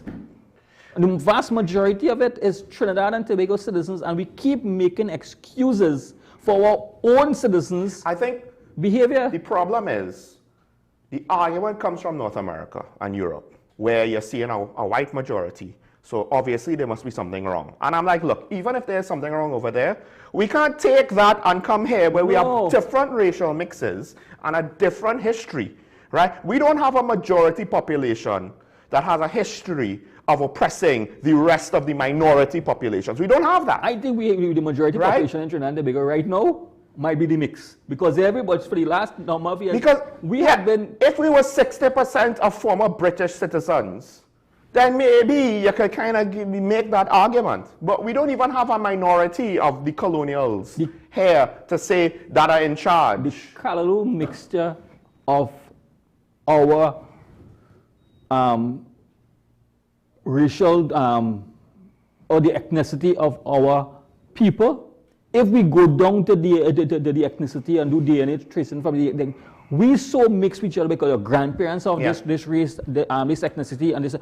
Right now, nobody really cannot say 100%, right? There's if you go race, there's a small percentage of East Indian pure line, African pure line. Yeah. Because we have been in Trinidad and Tobago for close to so look up how many years our ancestors are. We're getting more Chinese, so we're getting more 100% Chinese. But when I was growing up, I could argue, you know, a lot of Chinese lines were mixed. So to some extent or another. I don't see it from a race perspective. I'm seeing it from a citizen perspective. But the problem is, the politics becomes the real battleground, and it drives the divisions. And that is the sad reality of it. It drives the divisions. Meanwhile, as the professor said, the hotspot communities are not because it's of a race. No. The hotspot communities are because of the circumstances that led to, the environmental circumstances right, that cause and that. the historical, whatever the trends are with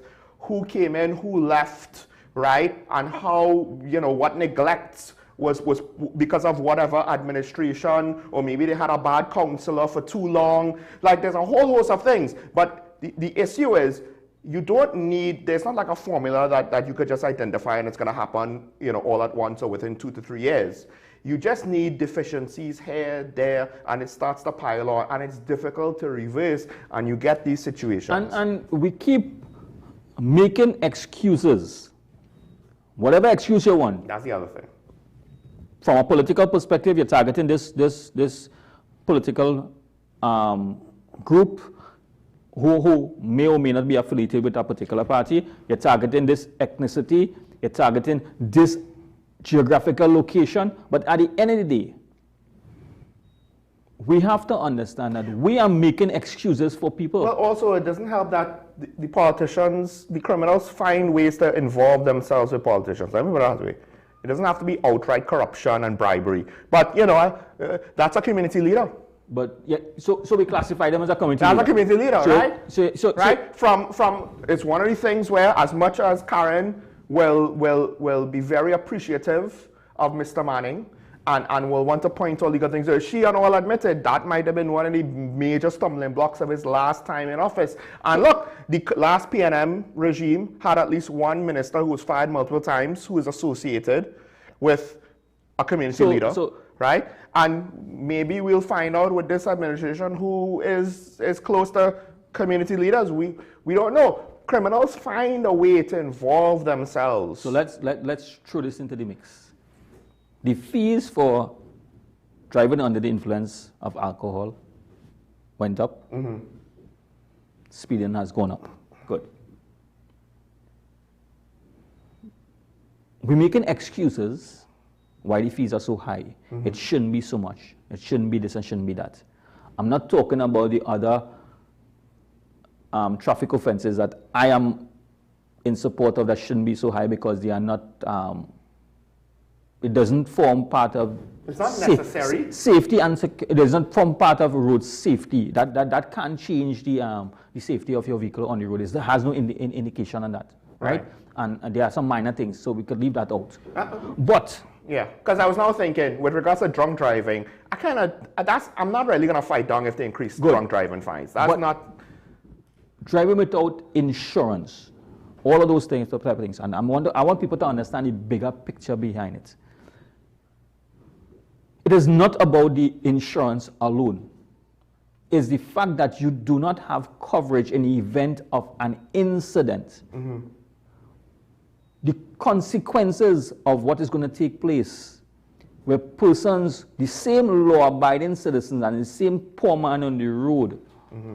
when that individual hits a particular vehicle that has fully comprehensive, that person who has fully comprehensive, and not because I'm saying fully comprehensive, I mean only a certain class are fully comprehensive. Anybody who are fully comprehensive could get fully comprehensive once you could pay the cost, right? Pay the insurance.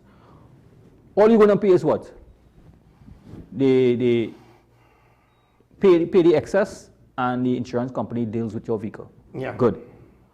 The vast majority of Trinidad and Tobago citizens have third party, right? Because of the age of the vehicle and several other factors.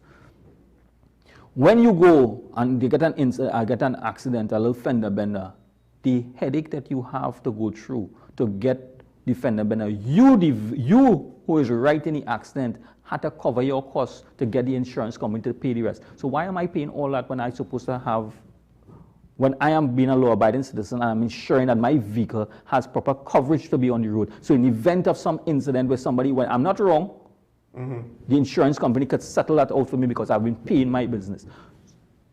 When someone drives the vehicle on the road that has no coverage on it, and something happened, what am I supposed to go? Put that person to the civil court, and when that person, first things first, you have the argument of saying that the person just trying to make a living. Go to the civil court, you have nothing to get because the person has no asset based on nothing for them to get. So then at the end of the day, what am I supposed to get? This came up because someone was making the point that the late fee is to prevent people, because when you don't have a valid driver's license, you have no insurance. My thing was, perhaps we need to kind of fix it on the end of when it happens and insurance is an issue as opposed to a late fee, because, and I have no problem with this. I have no problem with criminal intervention. So it's not civil. No. Right? Because if we all have to pay a late fee, that assumes you're all guilty. But if you are in a situation now where you don't have coverage, where you cause an accident because you're driving recklessly, I don't have an issue with the book being thrown at you. And if it's a case where you have no assets in order to pay the fine, right, to pay for the other person's repairs. So I want to throw this out. I want to throw this out to you all out there. How many of you all will be willing to, when you go to these fetes and parties where you carry individuals who have taken more alcohol than they're supposed to, right? And those persons are the transportation for to carry home. Are you going to be a responsible individual and argue that, listen, we only want to go home because we had a nice time and it's only a short distance from here to there? Are you going to allow that individual to drive that vehicle knowing that he's under the influence of alcohol? I think the thing is, a lot of this comes down to enforcement, right? Not enforcement alone, Sean. But also so that the individuals, the society knows, hey, if I do this thing, there's a very high chance I will face consequence. So because I feel that no matter how high the penalties are, most people will have the misguided opinion of I could get away with it. So this is not a defense for this administration, but from where I sat, enforcement was very difficult because you try to enforce, you try to educate, and persons are still. Listen, it seems like they've ramped up enforcement. No, what I said before, enforcement was difficult because education and enforcement has to come together. So we keep enforcing and keep educating because we want to have a little balance. But doesn't that come to the fact where you say if we enforce all the laws, people get upset? Yes, it is. So now I'm saying this and I'm highlighting this. We have reached this stage where people are saying the increase in penalties becomes a tax. Fair enough. You had to pay more, so people feel it is being taxed more. The state taxing you. But it's a fine for committing an offense. It's a fine for committing an offense. Are we saying it's okay to commit offenses once the fine is not significant enough? That's a good point. Right? And I'm saying the fines, you could put a fine for 5, let's you increase it to exponentially, 100 times more, 400 times more. If there is not a level of responsibility, and if the law enforcement takes 90% of the responsibility for enforcing the laws, I want that 10% of the population, the 10% of that, the population has to acknowledge that I have to be socially responsible as a citizen of Trinidad and Tobago to abide by the laws, right? And it's not only, and as I always say, it's not only those fines are not for criminals. Those are the so-called law-abiding citizens of Trinidad and Tobago. Those fines are for the persons who are not in criminal activities. We're talking about persons who go to lines, go to family lines, right? Under the influence of alcohol, driving home their families. And nobody in the family saying, listen to me, you're not supposed to be driving because you're putting my life and everybody else's life at risk. But you know what happened? If the police stop you and they get a ticket, the police wicked. The police just probably save you and your entire family from some distress. Think about it that way. Because when you go down, and as I always say, it is not about you alone. When you drive on the roads of Trinidad and Tobago, you are not the only occupier of that road. Your action has consequences on the other persons. There are many persons who lost their lives and did not have alcohol in the system, right, but somebody did it. But not all the fines are about that. No, so I'm saying, so that is why I'm concentrating on one specific aspect of it, because right. I'm saying, when we look at it holistically. The sad part is, isn't this the demerit point situation all over again? It is. Whereas nobody said, oh, drunk driving, let's take demerit points off of that. Let's lighten those penalties. It was the other things, the things that were right. significantly less severe. And what I am saying, what is causing the unsettled nature of this whole thing is, what we have been discussing, is the indiscriminate enforcement of the laws. And that has to be dealt with by the departments who are responsible, by the commissioner of police, the traffic wardens, and the transport commissioner, together with their staff. They have to discuss how they want to build trust and confidence with them. But I'm saying our citizens have to support.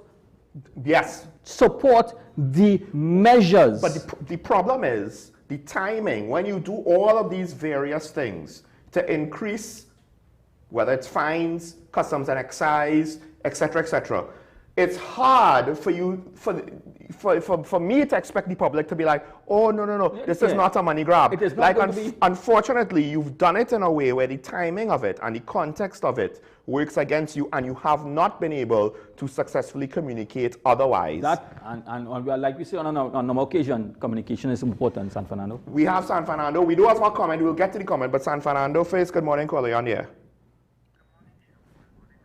Morning. Morning. You know, Mr. Ali said it well just now about going to a fete and who about people's responsibility. Let me say this: we go argue when they bring this bill of this special operation, this special zone bill, when it's going to have merits and demerits, and people are going to have good arguments for and against. But the issue in Trinidad and Tobago is, and I don't want to say corruption. We in Trinidad and Tobago, by and large, people, once they could get away with something, they have no problem with it, you know. Once they could get away with it, it's not a big deal. It is not a big deal. It seems as if wrongdoing is in the DNA of Trinidad and Tobago. It seems so. In the main, I don't put that caveat, in the main, once you could get away with it, as Mr. Ali said, you go to a fete. You know you're leaving 10 o'clock. So you're supposed to stop drinking by 8:30 and start to drink water if you have to drive. But we don't do it, and we say, you see me? No, man, I ain't living far from here, no? And they think I'm the police on the road.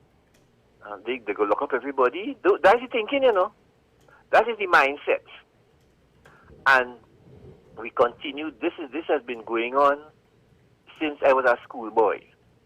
Trinidad and Tobago Trinidad and Tobago need scouting in Trinidad and Tobago.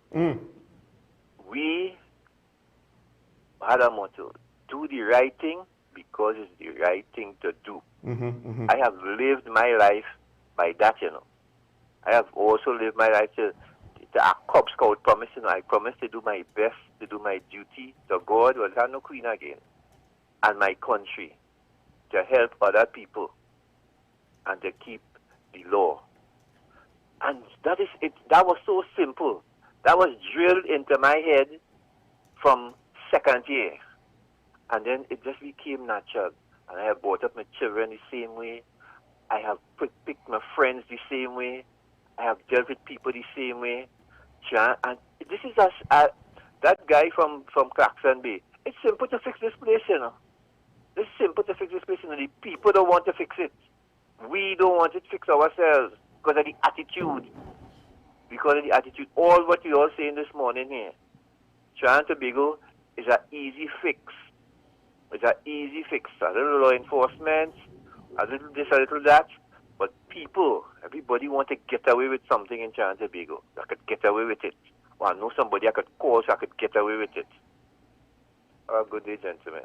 Okay. Thank you, Kuala. One of the undermining parts is when people believe that the leadership of the country has a similar mindset.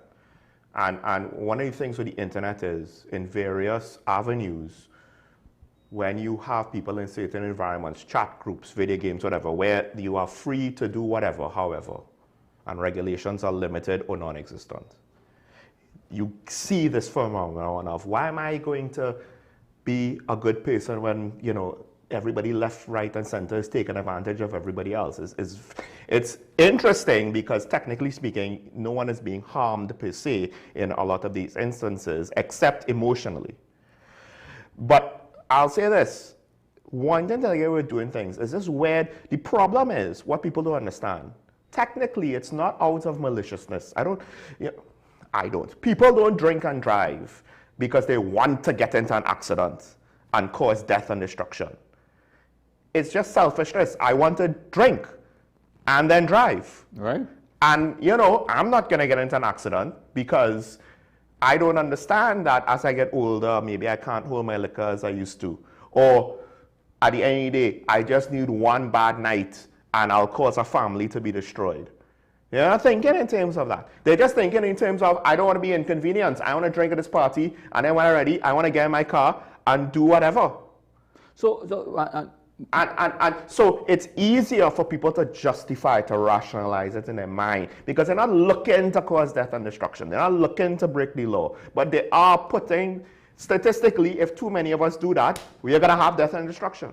So I find myself struggling, honestly, keeping up with the speed limit on the highway. What do you mean? To drive that fast or to stay under? To stay under. I'm serious.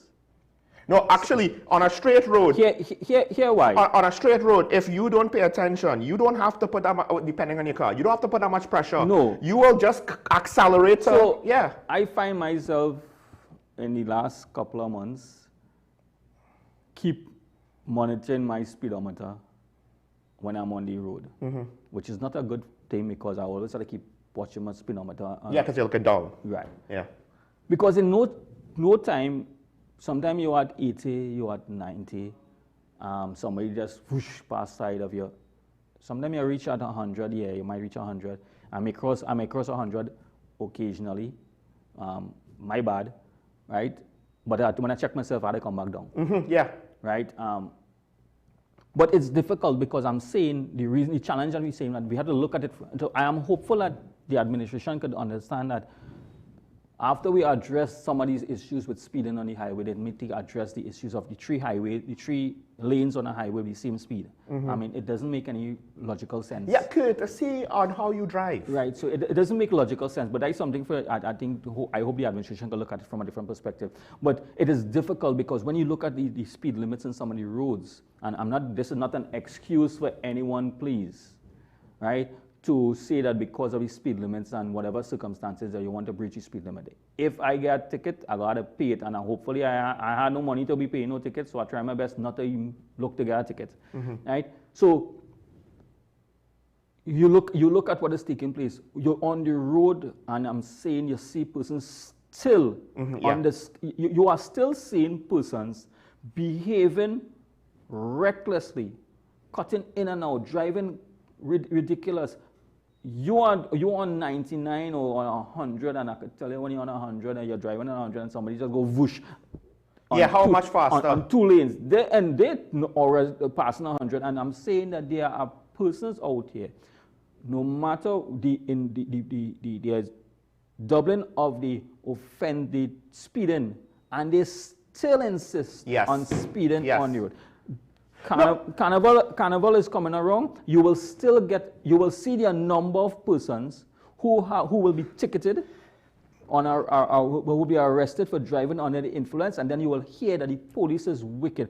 But what we keep talking about, and we keep saying, and I'm hearing it on general everybody, where is the police?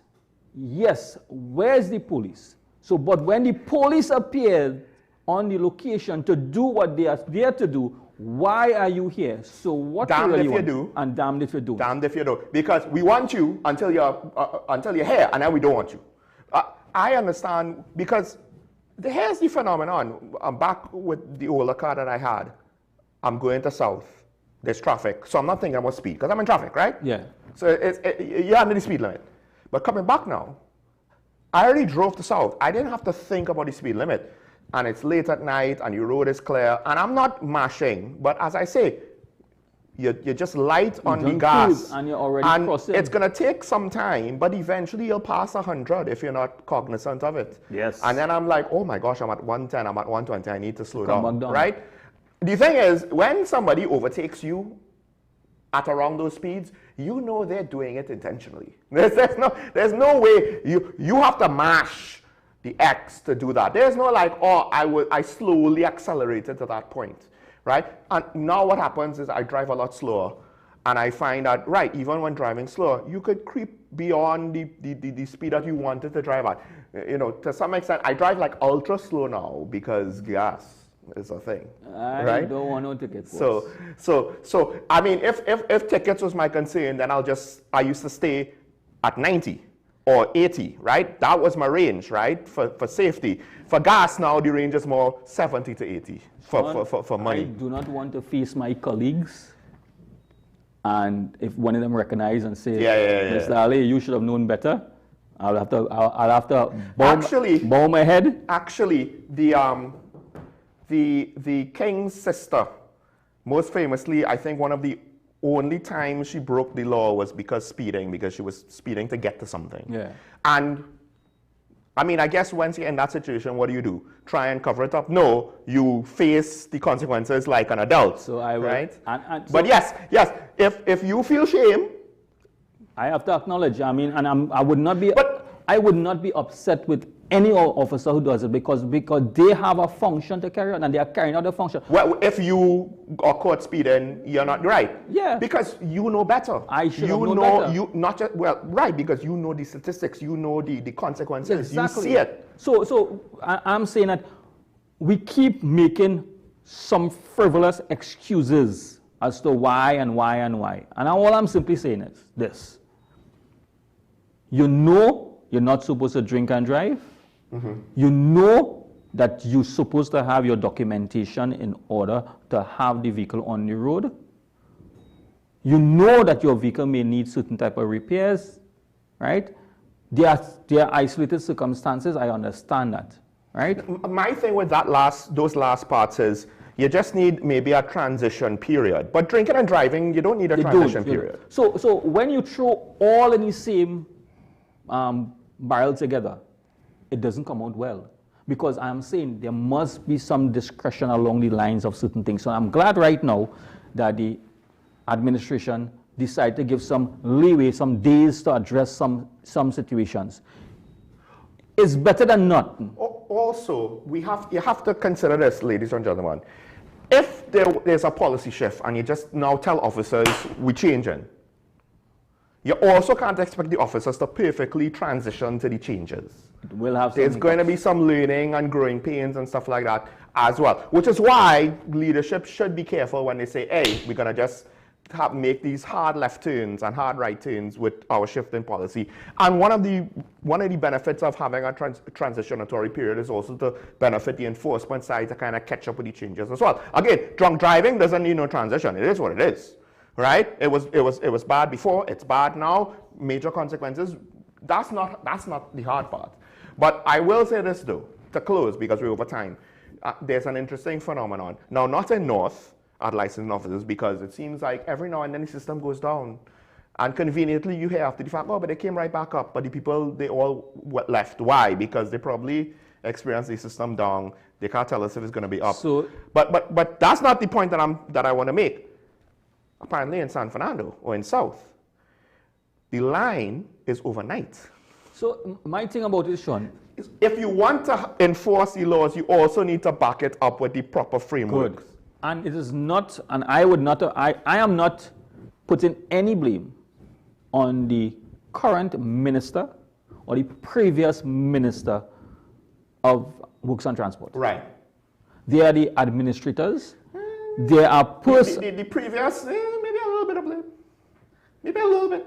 No. He's been there for 10 years, maybe. No. I'm not going on that road. No, because some of the solutions could have and enough. should have come from him. Fair enough. Not that he is putting things in place to make all of our lives harder. My point is, I'm not going to blame the ministers. The current, okay. Any one of the ministers. Okay. Right? You're starting somewhere else. From a ministerial perspective. You're starting somewhere else lower down. Right. There are persons, just like in the Trinidad and Tobago Police Service, the Defense Force, the Customs, the prisons, they are heads of those departments. Right.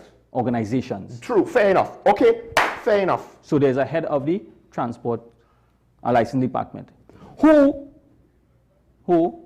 should have anticipated some of the challenges, operational challenges, that they already knew that the system has some operational issues, that the expectation of understanding of what our population behaves like, there would be an influx. Put some systems in place to accommodate that. You can't operate business as usual in this particular environment. I hate to say that, but culturally, I think we almost never see that.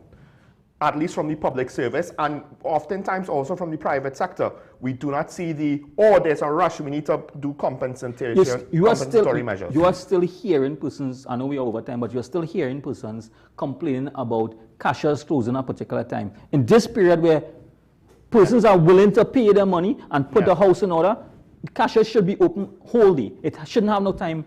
It should be open for the entire period. And the thing is, some people say, oh, we got to get lunch. Listen.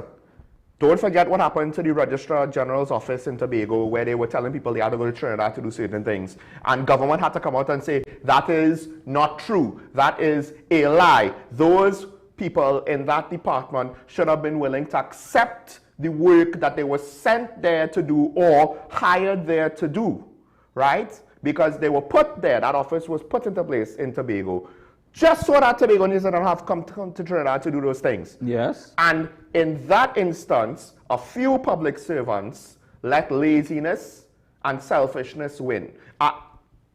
Maybe that was not the case, but that's what it looks like, given the fact that, hey, what they were told, and the government said in response, and no one has disputed that. So that's what it looks like, right? And I'm not saying, again, not all public servants are like that, but there are some. And those things as well needs to be sorted out. If you want to now hold the population to accountable, you can't have things like this messing up the system as well. That said, thanks to the callers. Let's take the comment real quick. I'll try and translate. Basically, a guy was going to hang himself. Last wish, hug his mother, bitter air telling her she's the cause of him reaching there. What causes crime is when people don't have jobs. Yes, that is one factor. Because then you become vulnerable economically speaking, and then it becomes easier for the criminal enterprise to either influence you or take advantage of you.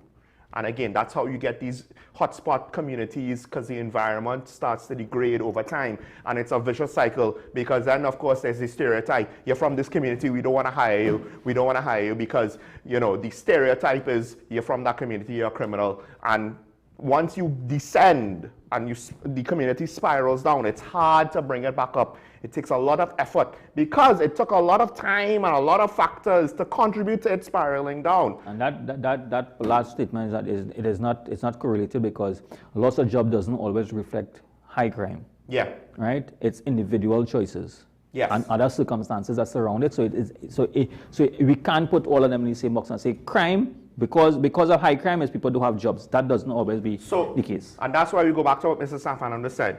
Maybe we need institutions to kind of teach good values, like the Boy Scouts, to say, do the right thing because it's the right thing.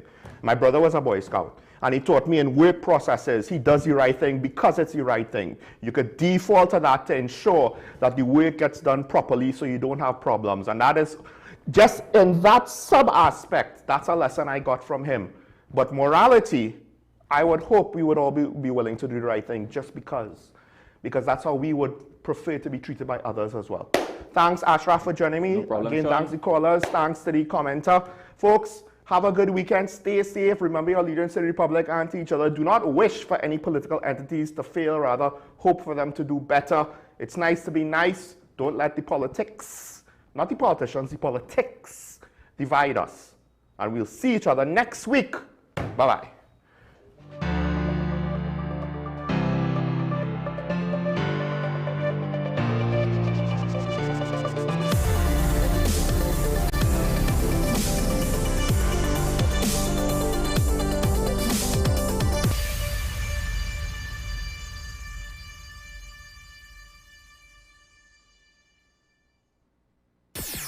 WESN. Engagements with such agencies as Google, Microsoft, Cisco, and Amazon. She is the recipient of the Happiness Award from the British Parliament in 2019. And she's been appointed as a Goodwill Ambassador by the World Psychiatric Association. Her discussions include the path to forgiveness and healing, recognizing and accepting, which is filled with compassion for self and others, the beginning of recognizing the path to emotional health and happiness.